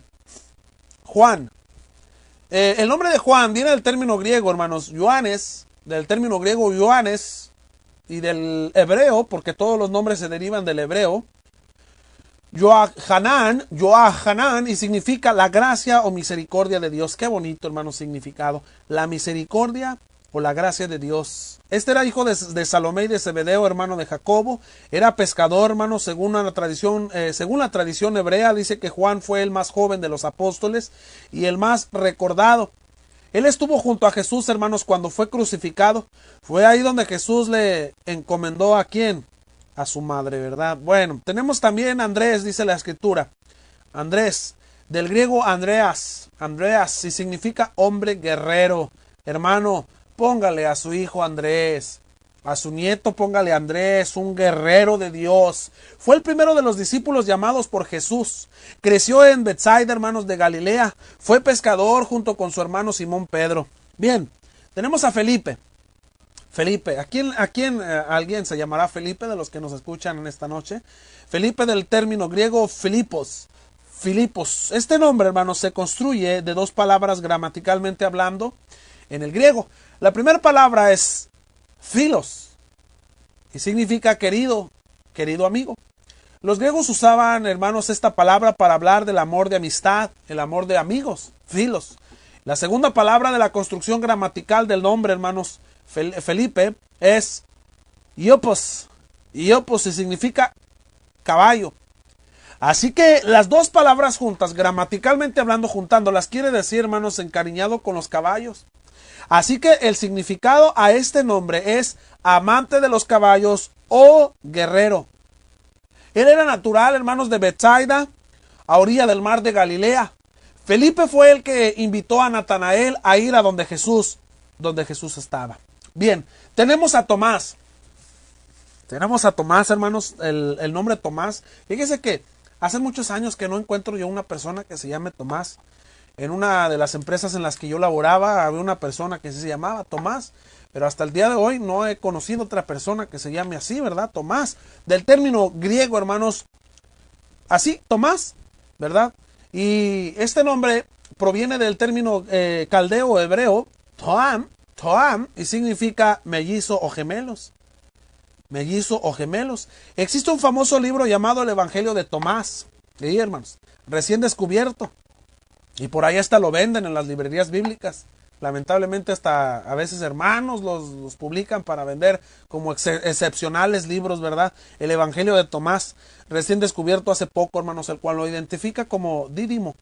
Él fue el que dudó de la resurrección de Cristo, hermanos. A pesar de que fue un hombre que impulsó a los demás a seguir al Señor Jesús, a seguirle, según Juan capítulo 11, versículo 16. La tradición dice, hermanos, que fue misionero, Tomás, y fundador de la iglesia en Mar Thoma, en la India, hermanos, y murió como mártir. Esto es lo que dice la tradición, ¿verdad? Y algunos documentos por ahí que tenemos de ello. Tenemos también a Bartolomé, del término griego, hermanos, Bartolomayos, y eso significa nombre de un cananeo y un sirio, hermanos. Así que con la construcción gramatical, ¿verdad?, que tenemos de este nombre, Bartolomeo, porque es una construcción gramatical. Este nombre es de origen caldeo, hermanos, o sea, hebreo, y se compone gramaticalmente en dos palabras. Por ejemplo, mire, número 1, Bartolomeo. Bar significa hijo o nieto. La segunda palabra de la construcción gramatical hebraica es Talmaí, y significa nombre de un cananeo y un sirio. Así que con la construcción gramatical hebraica, hermanos, hace notar el significado a este nombre. Así, hijo de Talmaí, o un hijo que suspende las aguas. Él es conocido también como Natanael, que significa Dios ha dado. Nació en Caná de Galilea. Se le menciona en muchos textos como en Mateo 10:3, Marcos 3:18, Lucas 6:14, etc. Como Natanael, él era sereno, pacífico y retraído. Meditaba mucho en las cosas del Señor. Juan capítulo 1, versículo 48 y 49. Al principio, hermanos, dudó de Cristo como su Salvador. Juan capítulo 21, versículo 2. Siempre lo encontrábamos con Felipe. Mateo 10:3, Marcos 3:18, etc. Bien, tenemos también a Mateo, del término griego, hermanos, matzaisos, y significa, hermanos, una forma corta de Matatsias significa recompensa. Mateo significa recompensa. Así que si usted conoce un hermano que se llame Mateo, dígale, hermano, recompensa. O don de Dios, ven para acá. Oh, espérate, hermano, ¿por qué? Bueno, porque ese es un significado, ¿verdad? De sus nombres. Don de Dios o recompensa. Es conocido como Leví. Fue hijo de Alfeo y vivió en Capernaum, donde fue recolector de impuestos, hermanos, de la aduana local. Se cree que Mateo, hermanos, predicó en Judea de 12 a 15 años y luego fue como evangelista al extranjero y que murió en Etiopía, en Macedonia. Bien, también la escritura menciona, hermanos, a Jacobo, hijo de Alfeo. Acuérdese que Jacobo, pues bueno, ya lo dijimos, el término griego es Jacobo, significa el que suplanta. Él es Santiago, Jacobo, hijo de Alfeo y María. Algunos suponen que María era hermana de la madre del Señor. Fue llamado Santiago el menor o el pequeño, quizás porque fuera de baja estatura. Ahora dice ahí Alfeo, ¿verdad? Jacobo, hijo de Alfeo.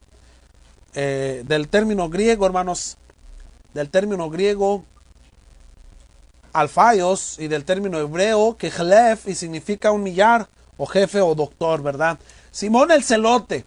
Simón. La palabra o el nombre Simón viene del término griego, hermanos. Simón, así como se oye, Simón, del hebreo, perdón, Simeón.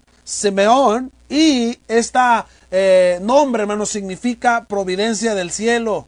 Providencia del cielo, recuérdelo, hermanos. Al que escucha y obedece. Qué bonito nombre. Póngale así a su nieto, hermano, por favor. Póngale así a su hijo, ¿verdad?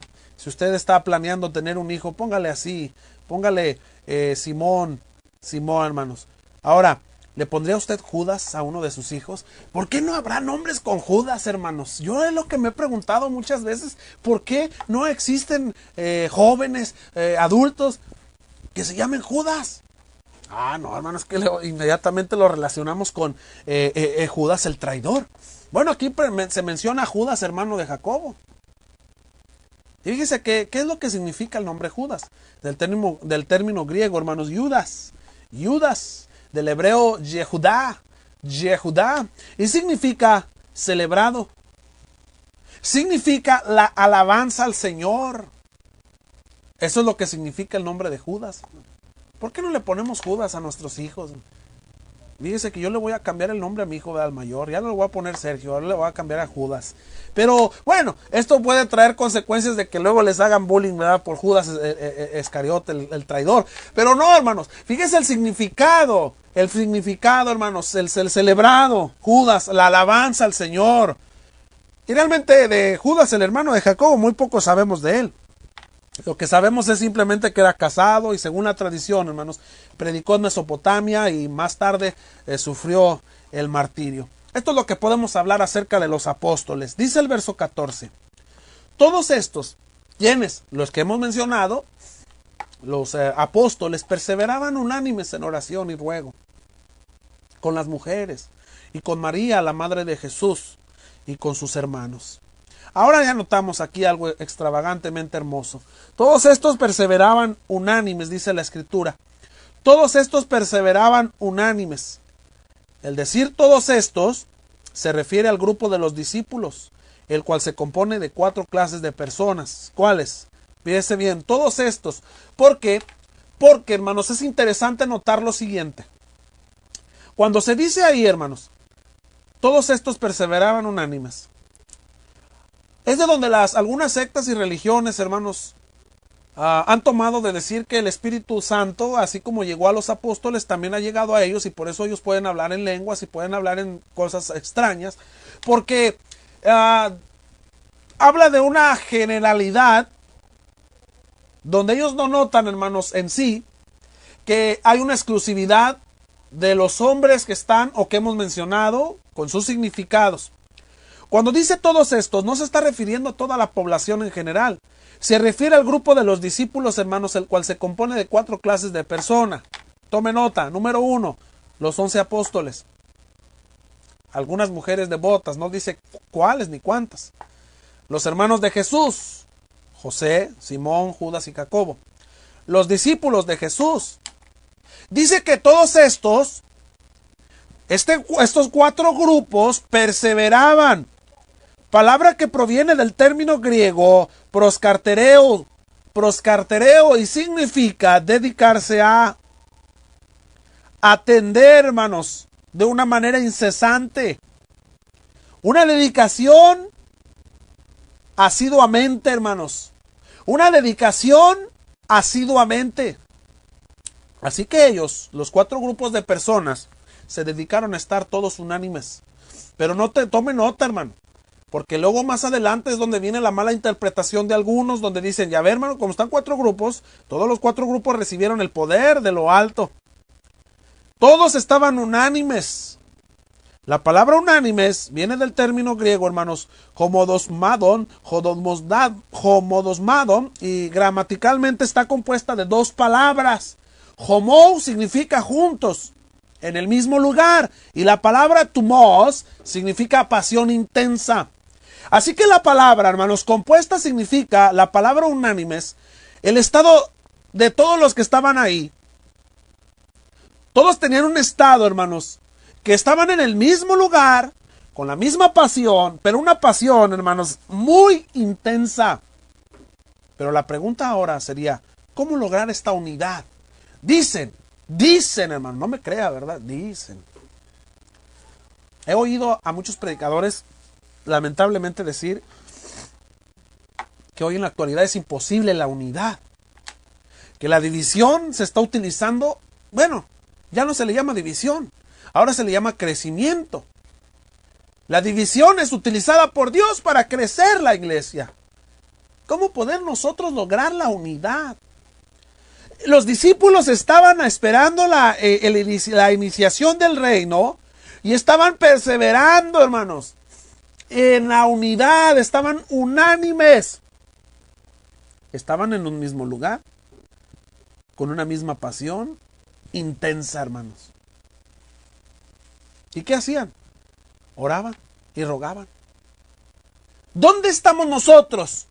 Estamos en el mismo lugar, con la misma pasión, hermanos, intensa. ¿Cómo lograr esta unidad? ¿Cómo lograrla, hermanos? Porque muchos dicen que es algo, hermanos,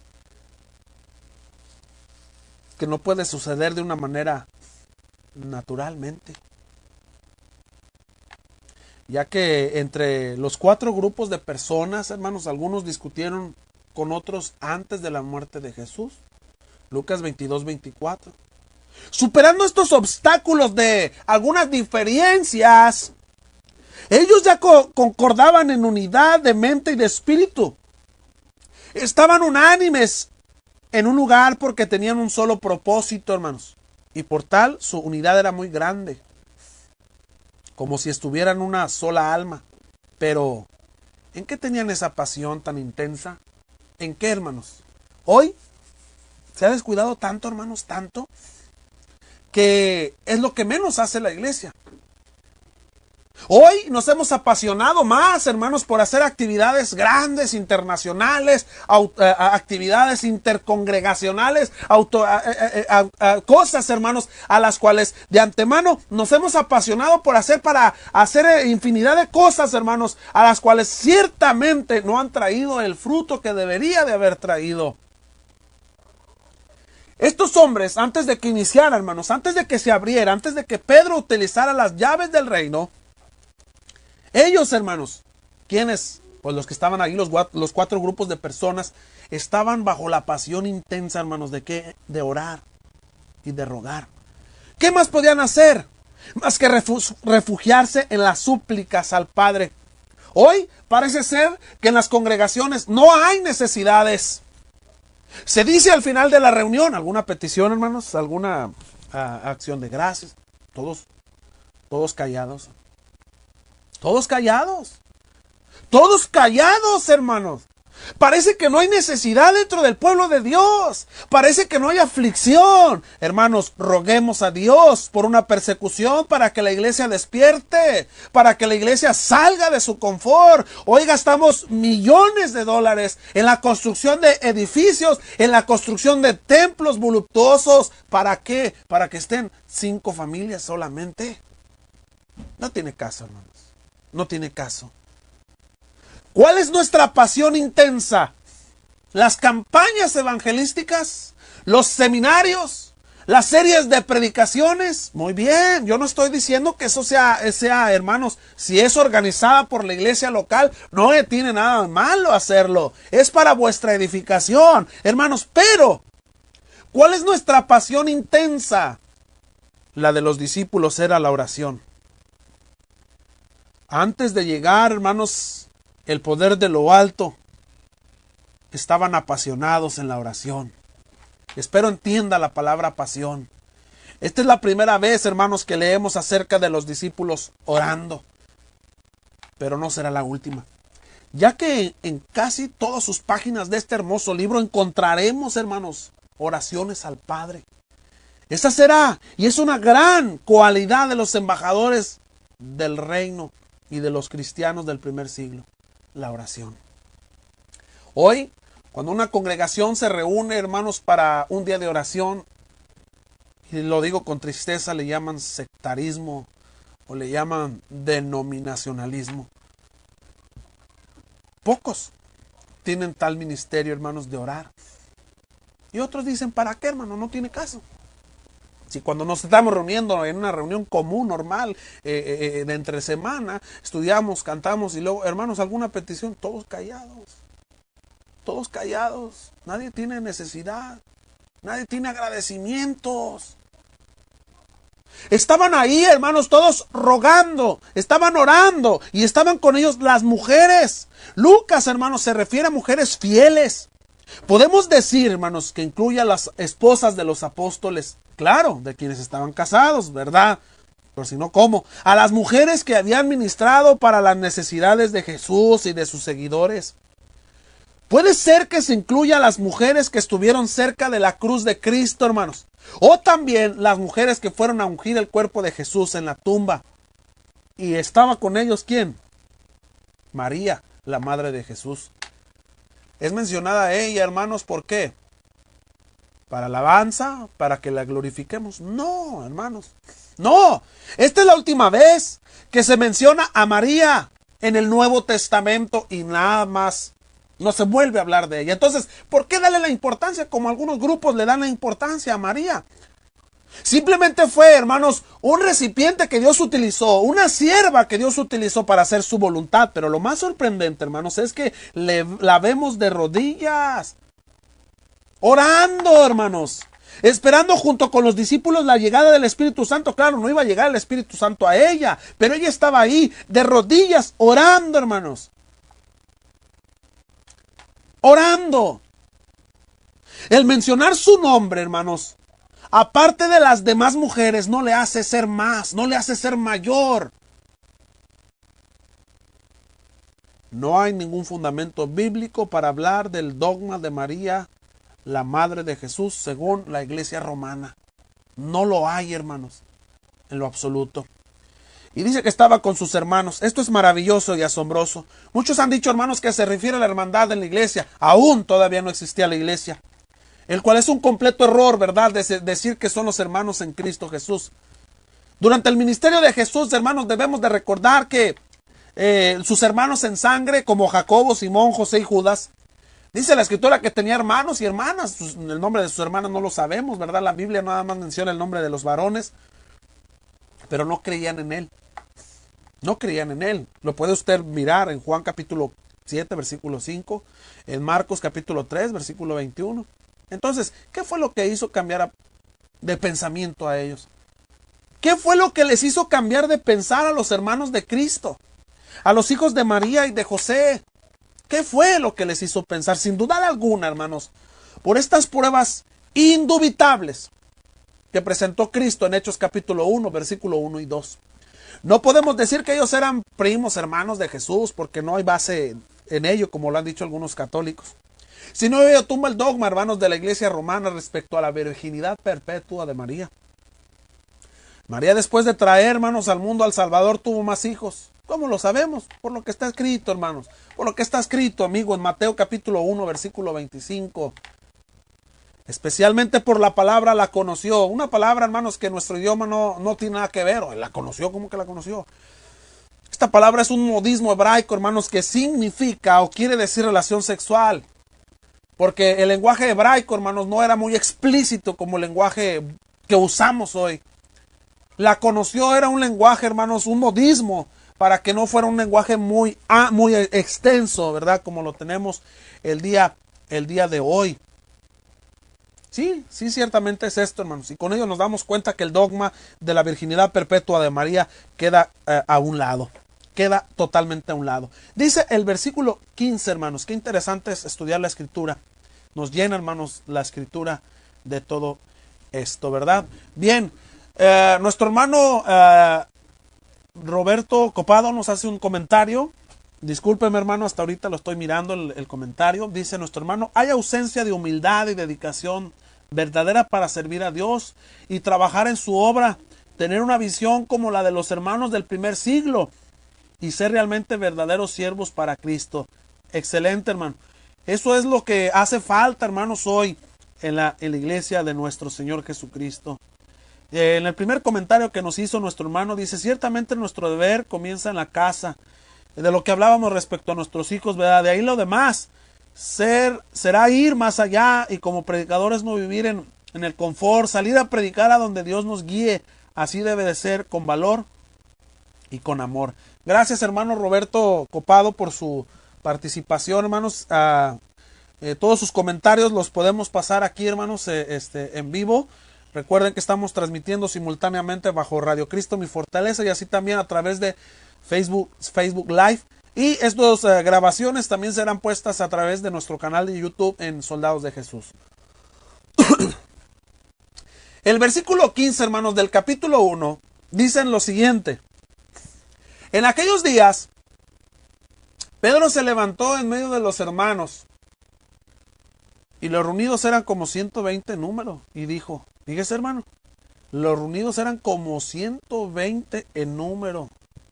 Wow, qué número tan grande, hermanos, en verdad, maravilloso. En aquellos días, ¿cuáles días, hermanos? ¿Cuáles días? Los días entre la ascensión de Jesús y el día del Pentecostés. Pedro se levantó, hermanos, en medio de los hermanos. Poco a poco Pedro, hermanos, no que fuera a tomar el lugar de papa o de como a veces se dice, no. Simplemente porque a él fue dada las llaves, hermano. Le fue dada la autoridad de Cristo para con él, para que él iniciara, él abriera las puertas, hermanos, de la entrada a los judíos, hermanos, a la iglesia. Pedro se levantó en medio de los hermanos. Qué gran enseñanza registra Lucas, hermanos. Después de que Pedro erró completamente el blanco, vemos la nueva oportunidad que el Padre le dio, hermanos, a Pedro al ser restaurado completamente y seguir, hermanos, en el camino que Cristo le enseñó. Según tenemos entendido, hermanos, Pedro era de entre los 11 el mayor de todos. Era el más viejito, hermanos, ¿verdad? Y no por eso también lo iban a poner así. Simplemente era, hermanos, el que empezó a hablar y era el que empezó a predicar por primera vez en el día del Pentecostés, porque Cristo le dio las llaves, la autoridad, hermanos, para hacer tal cosa. Siendo Pedro el elegido por Jesús, él comienza a hablar, se levanta, pero no por tal es el primer papa de la iglesia, sino también siempre acostumbró a ser el que siempre hablaba primero de entre los 11. Puede notar su ministerio, hermanos, de ahí. Pueden notar el ministerio pueden notar la vida de Pedro, hermanos, antes de que llegase a trabajar en su forma, ¿verdad?, de apóstol. En Mateo capítulo 14, versículo 28, miramos ahí que él siempre era el primero que hablaba. En Juan 21:7, etcétera. Así que aquí se está refiriendo, hermanos, a que Pedro se puso en medio de la hermandad. En ese momento estaban hermanos en la fe, ¿verdad? O sea, hermanos en la fe, cuando digo esto, no quiere decir que aún todavía no estaba en existencia la iglesia, pero recuerde, estaban en ese momento los discípulos. Y los reunidos eran como 120 en número. Y dijo, no es, hermanos, que los discípulos solo fueran 120, sino que solo en ese momento se congregaron ese número porque los demás discípulos estaban dispersos. En ese instante solamente estaban 120. Y Pedro les dijo, versículo 16, varones hermanos, era necesario que se cumpliese la escritura en que el Espíritu Santo habló antes por boca de David acerca de Judas, que fue guía de los que prendieron a Jesús. Cuando él hace la aclamación, varones hermanos, aunque en todo tiempo se incluyan las mujeres, en esta parte, hermanos, Pedro solo se dirige a los varones. Y aquí comienza Y fíjese la palabra que voy a usar, amados hermanos. Aquí comienza, perdón, la exclusión y la exclusividad, la exclusión de la mujer y la exclusividad del hombre en las cuestiones, hermanos, ¿de qué? De liderazgo en la congregación. Hay mujeres, hermanos, en la iglesia que quieren dirigir las congregaciones. No se puede. Varones, hermanos, se está dirigiendo a hombres. ¿Cómo lo sabemos? Por la palabra que Pedro usa en el término griego para referirse a los hombres, aner. Y esto significa un varón de sexo masculino, válgame la redundancia, nunca una mujer. Esto quiere decir, hermanos, que la elección y responsabilidad recaía solamente en los varones ahí reunidos. ¿De qué? De la elección. De la elección, sí, hermano, así como lo estoy diciendo, de el 12º apóstol. El sucesor de Judas. ¿Qué fue, hermanos, lo que lo llevó a dejar el ministerio? Ahorita vamos a hablar de ello, ¿verdad? ¿Qué fue lo que dejó? ¿Por qué dejó el ministerio? ¿O cómo fue que dejó el ministerio? ¿Acaso la muerte permite, de los apóstoles, permite que vengan sucesores? Porque hoy hay apóstoles en algunas iglesias. Bueno, dice la Escritura, era necesario que se cumpliese la Escritura. ¡Ja! Fíjese qué maravilloso, hermanos, el cambio. Aún todavía el Espíritu de Dios no llega en Pedro y Pedro ya comienza a hablar de una manera diferente. Ya no es el Pedro aquel agresivo, ya no es el Pedro del vulgo, ya no es el Pedro el pescador aquel, hermanos, al que sacaba la espada, al que iba contra los hombres de una manera errónea, equívoca. Miren la manera tan hermosa que habla. Era necesario que se cumpliese la Escritura. Esto nos deja ver la gran inspiración que la palabra tiene y sobre todo la unidad. Y aquí surge una pregunta. ¿Y qué con el libre albedrío de Judas? ¿Qué con el libre albedrío de Judas? ¿Judas tenía que entregar a Jesús para cumplir la Escritura? Fíjese bien, hermano. Dentro de la hermenéutica, dentro de la interpretación, tenemos que razonar y meditar. Porque mire lo que Pedro dijo. Era necesario que se cumpliese la Escritura. Entonces, ¿qué con el libre albedrío de Judas?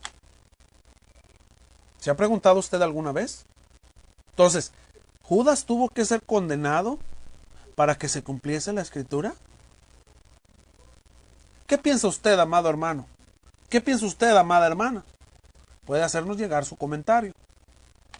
Porque ciertamente, hermanos, lo que Pedro nos está mencionando aquí, parece ser, hermanos, que nos está diciendo que el libre albedrío que tenía Judas es puesto a un lado.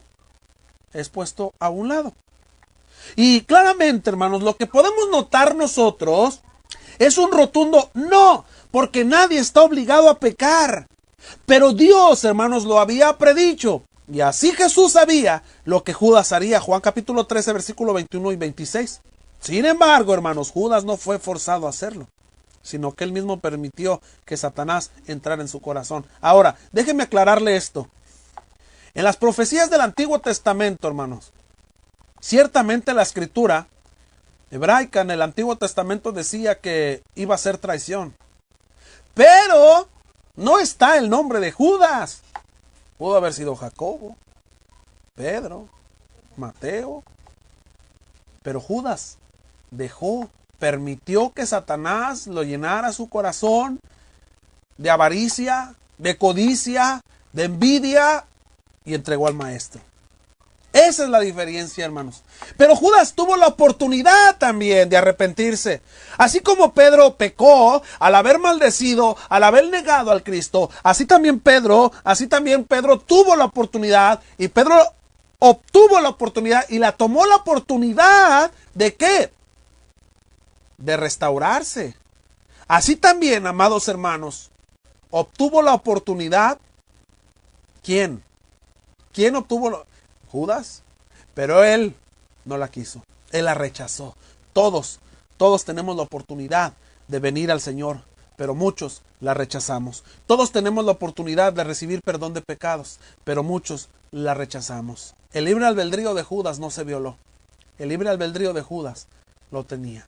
Ahora bien, la Escritura dice, en que el Espíritu Santo habló antes por boca de David acerca de Judas, que fue guía de los que prendieron a Jesús. Siendo Pedro un intérprete de las profecías, les recuerda a todos lo que David escribió en el Salmo capítulo 41, versículo 9. Un salmo, hermanos, que en primer lugar, en primer plano, se refiere a Ahitofel. Y que en Juan capítulo 13, versículo 18, fue aplicado a Judas. Pedro tiene bien claro tres cosas que están profetizadas en este salmo, hermanos, que se tenían que cumplir.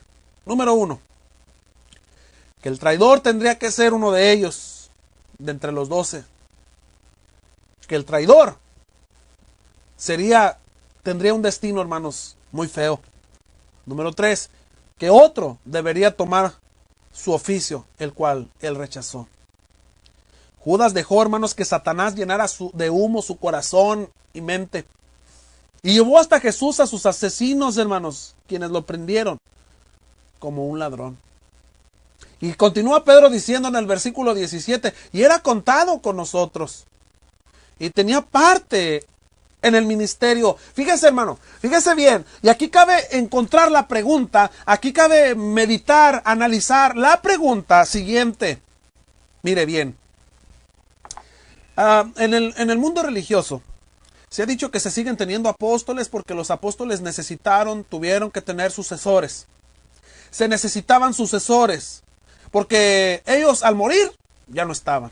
Al igual, hermanos, que se ha dicho que el Papa es el vicarius de Cristo. La palabra vicarius es una palabra latina que se utiliza para decir el sucesor de Cristo. Porque como Cristo ya no está, necesitamos un sucesor. Como los apóstoles no están, necesitamos un sucesor. Ciertamente, hermanos, lo sabemos por Efesios capítulo 4, que seguimos teniendo apóstoles, que seguimos teniendo profetas, evangelistas, maestros y pastores. Sí, y lo hemos estudiado en algunas veces. Si usted no lo ha estudiado, medite en nuestros temas que tenemos en nuestra página de YouTube, y ahí tenemos infinidad de temas acerca de Efesios capítulo 4. Bueno, ¿cómo saber, hermanos, que realmente Judas entregó el ministerio? Porque él era contado con ellos, dice Pedro, y tenía parte en este ministerio. Ciertamente, hermanos, Judas entregó el ministerio. Ciertamente Judas rechazó el ministerio. ¿De qué manera? Al momento, hermanos, de traicionar a su maestro. Al momento de ser el traidor, él entrega el ministerio y le es retirado. Es por eso que para que se cumpliese la escritura necesitaban de un sucesor. Pero una vez puesto el 12º, aunque muriera el 12º, aunque murieran todos los apóstoles, no había necesidad de un sucesor, porque ellos siguen siendo nuestros apóstoles. Dice el versículo 17, y era contado con nosotros y tenía parte en este ministerio. Era contado con nosotros, Judas. Pedro, hermanos, hace un énfasis muy grande respecto a Judas. Realmente él sí fue un apóstol. Él había recibido, hermanos, todos los derechos de un apóstol, por su habilidad y por su potencia. Judas no fue malo desde el principio. Judas no tenía cara de malo, hermanos, de matón, como a veces lo ponen por ahí en las películas. Cuando los demás apóstoles fueron comisionados a echar fuera espíritus inmundos y sanar toda enfermedad, Judas también estaba incluido. Mateo capítulo 10, versículo 1. El problema de Judas, hermanos, no fue que siempre él fuera diablo. Él no comenzó, hermanos, en lo bajo. Más bien él comenzó en lo alto y cayó a lo más bajo. Él tenía los mismos privilegios, hermanos, que los demás apóstoles. Abusó de la confianza depositada en él. Y aquí encontramos una refutación, hermanos, para quienes enseñan que es imposible caer de la gracia. Aquellos hombres, hermanos, calvinistas que dicen que una vez salvo, siempre salvo. A los cuales enseñan, hermanos, que Judas no era un verdadero discípulo y citan 1 de Juan capítulo 2, verso 19. Pero en Mateo capítulo 10, verso 1 dice que recibió la misma autoridad que los 11 apóstoles. Y es en ello donde miramos que sí es posible caer de la gracia de Dios. No podemos decir que una vez salvo, siempre vamos a ser salvos. Jamás, es una doctrina equivocada. ¿Cómo vemos esto, hermanos? Dice el mismo versículo 17, que Judas tenía parte en este ministerio. Y es interesante notar, algo interesante encontramos cuando escudriñamos la palabra en el griego, hermanos, la palabra ministerio. La palabra ministerio viene del término griego, hermanos, diaconía. Diaconía y significa servicio, sirviente, ministrador, distribución. Así que esta palabra tiene relación con diáconos, hermanos, quienes sirven a los demás. Pero recuerde, no está hablando aún de los diáconos utilizados, hermanos, para el establecimiento del gobierno, hermanos, de las iglesias. Así que Judas hacía la función, hermanos, que más adelante sería llevado por los diáconos en la iglesia. Ahora, comparen lo que Judas era y lo que llegó a ser. Comparen, hermanos, lo que podía ser, lo que podía haber sido y hecho con lo que en realidad ganó. Judas podía haber participado, hermanos, en los eventos de Pentecostés. Él podía haber participado en las obras registradas en el libro de los Hechos. Pero ¿qué pasó? Le ganó, hermanos, la avaricia.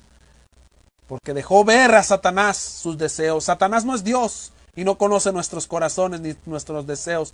Nosotros le dejamos ver nuestros deseos. Y Judas se los dejó ver a Satanás y Satanás ganó ese corazón.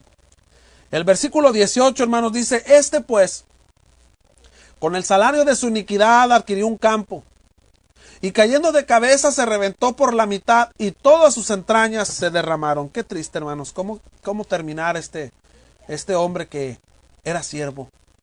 El versículo 18 y versículo 19, hermanos, es un paréntesis que Lucas hace para explicar este suceso a Teófilo y a los lectores gentiles. Pues con el salario de su iniquidad, dice y registra Lucas.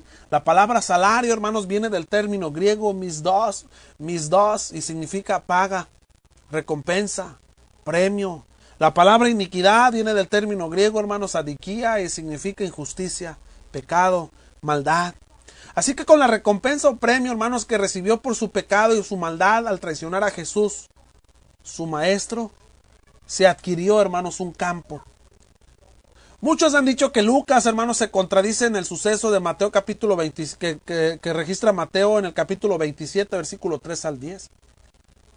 Más que una contradicción, es algo suplementario, hermanos. Y ahora la pregunta que cabe aquí es, ¿cómo adquirió este campo? ¿Cuándo lo compró? Judas o adquirió este campo indirectamente con el dinero que recibió cuando traicionó a Jesús.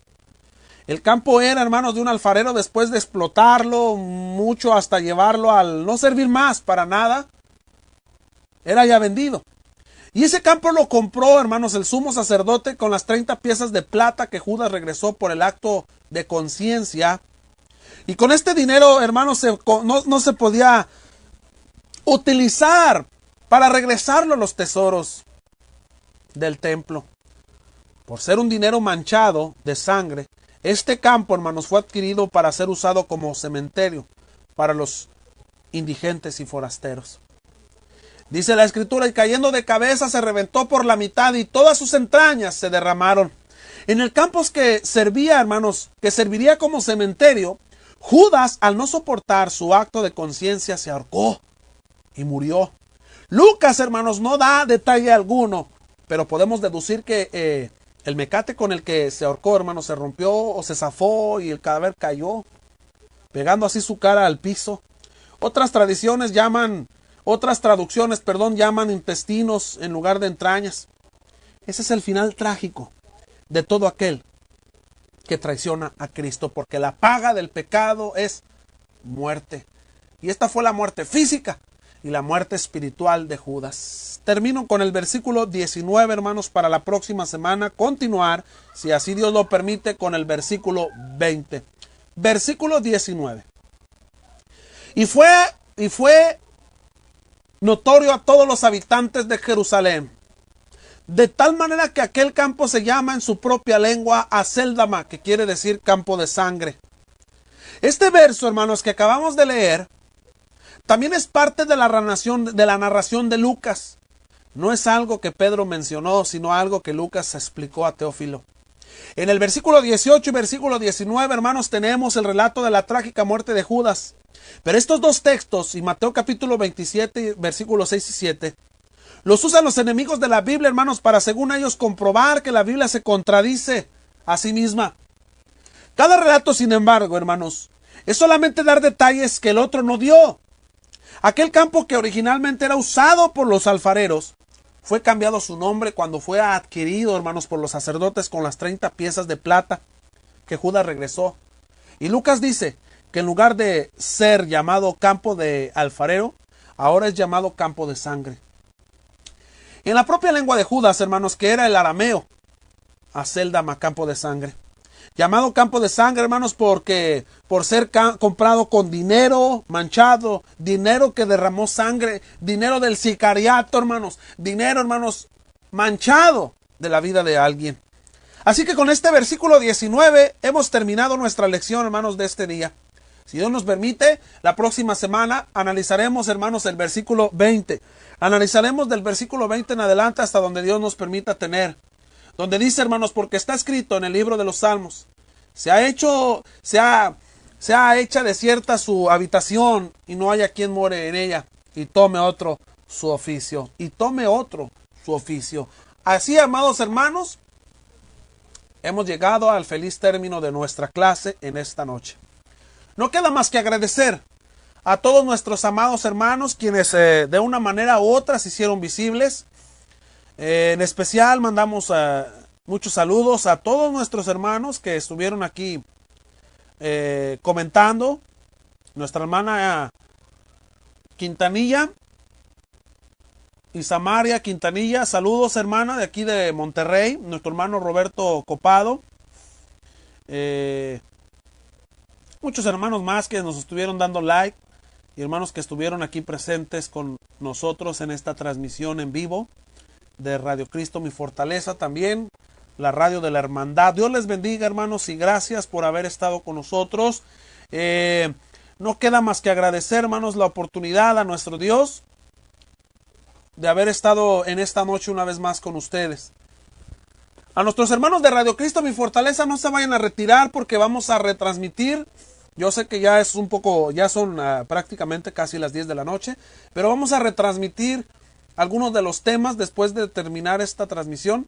Vamos a retransmitir algunos de los temas que hemos tenido, así lo haremos cada domingo, que tuvimos en la serie de predicación hace poquito, hace algunos días atrás, en la serie de predicación que se tuvo aquí en General Suazua. Estaremos retransmitiendo algunos de los mensajes a través de Radio Cristo Mi Fortaleza para que escuchemos más de la palabra de nuestro Dios.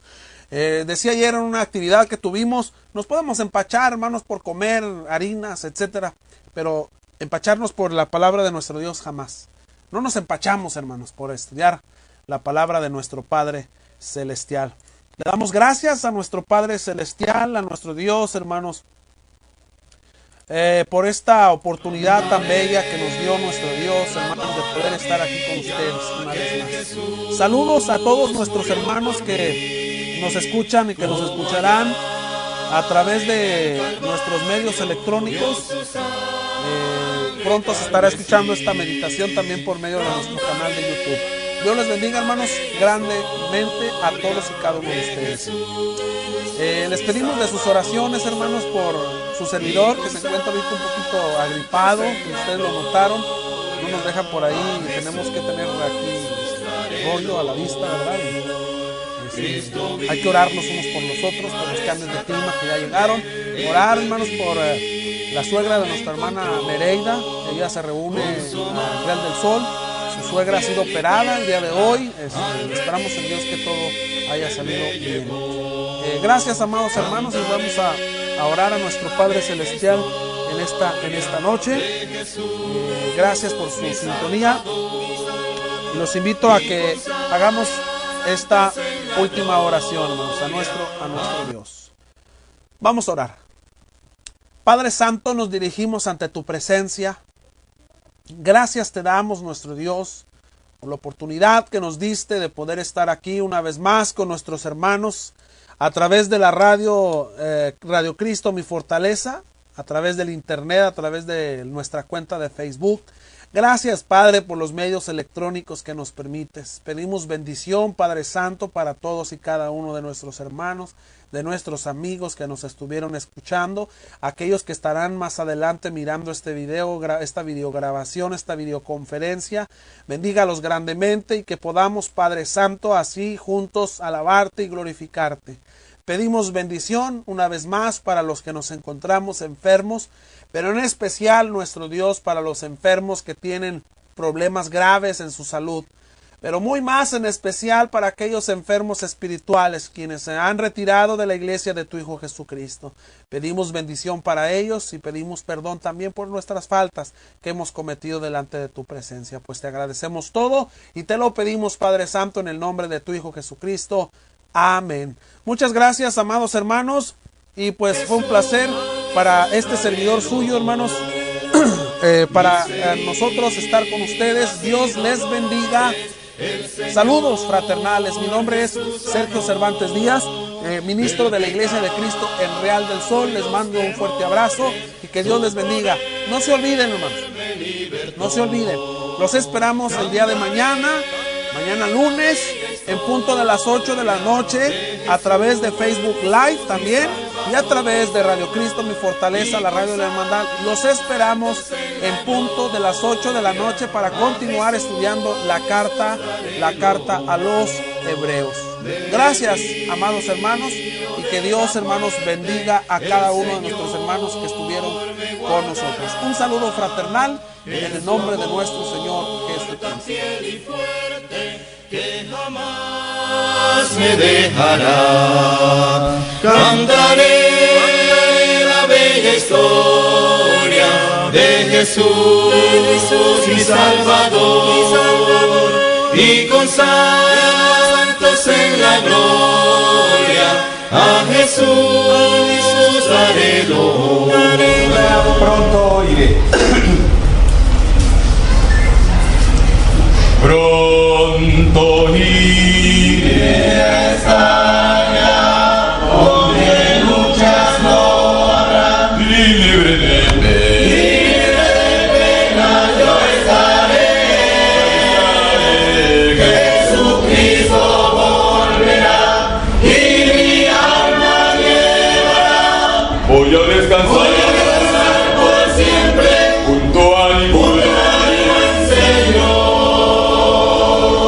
Ya pronto vendrá el Rey de los siglos a llevar, gran dulce hogar, donde no habrá tinieblas, sino ricas bendiciones. Voy a descansar por siempre junto a mi buen Señor. A Jesús al fin veré, a su lado estaré, por su gran amor del mal libertado, solo gozo reinará en la patria celestial. Voy a descansar por siempre junto a mi buen Señor. Ya pronto vendrá el Rey de los siglos a llevar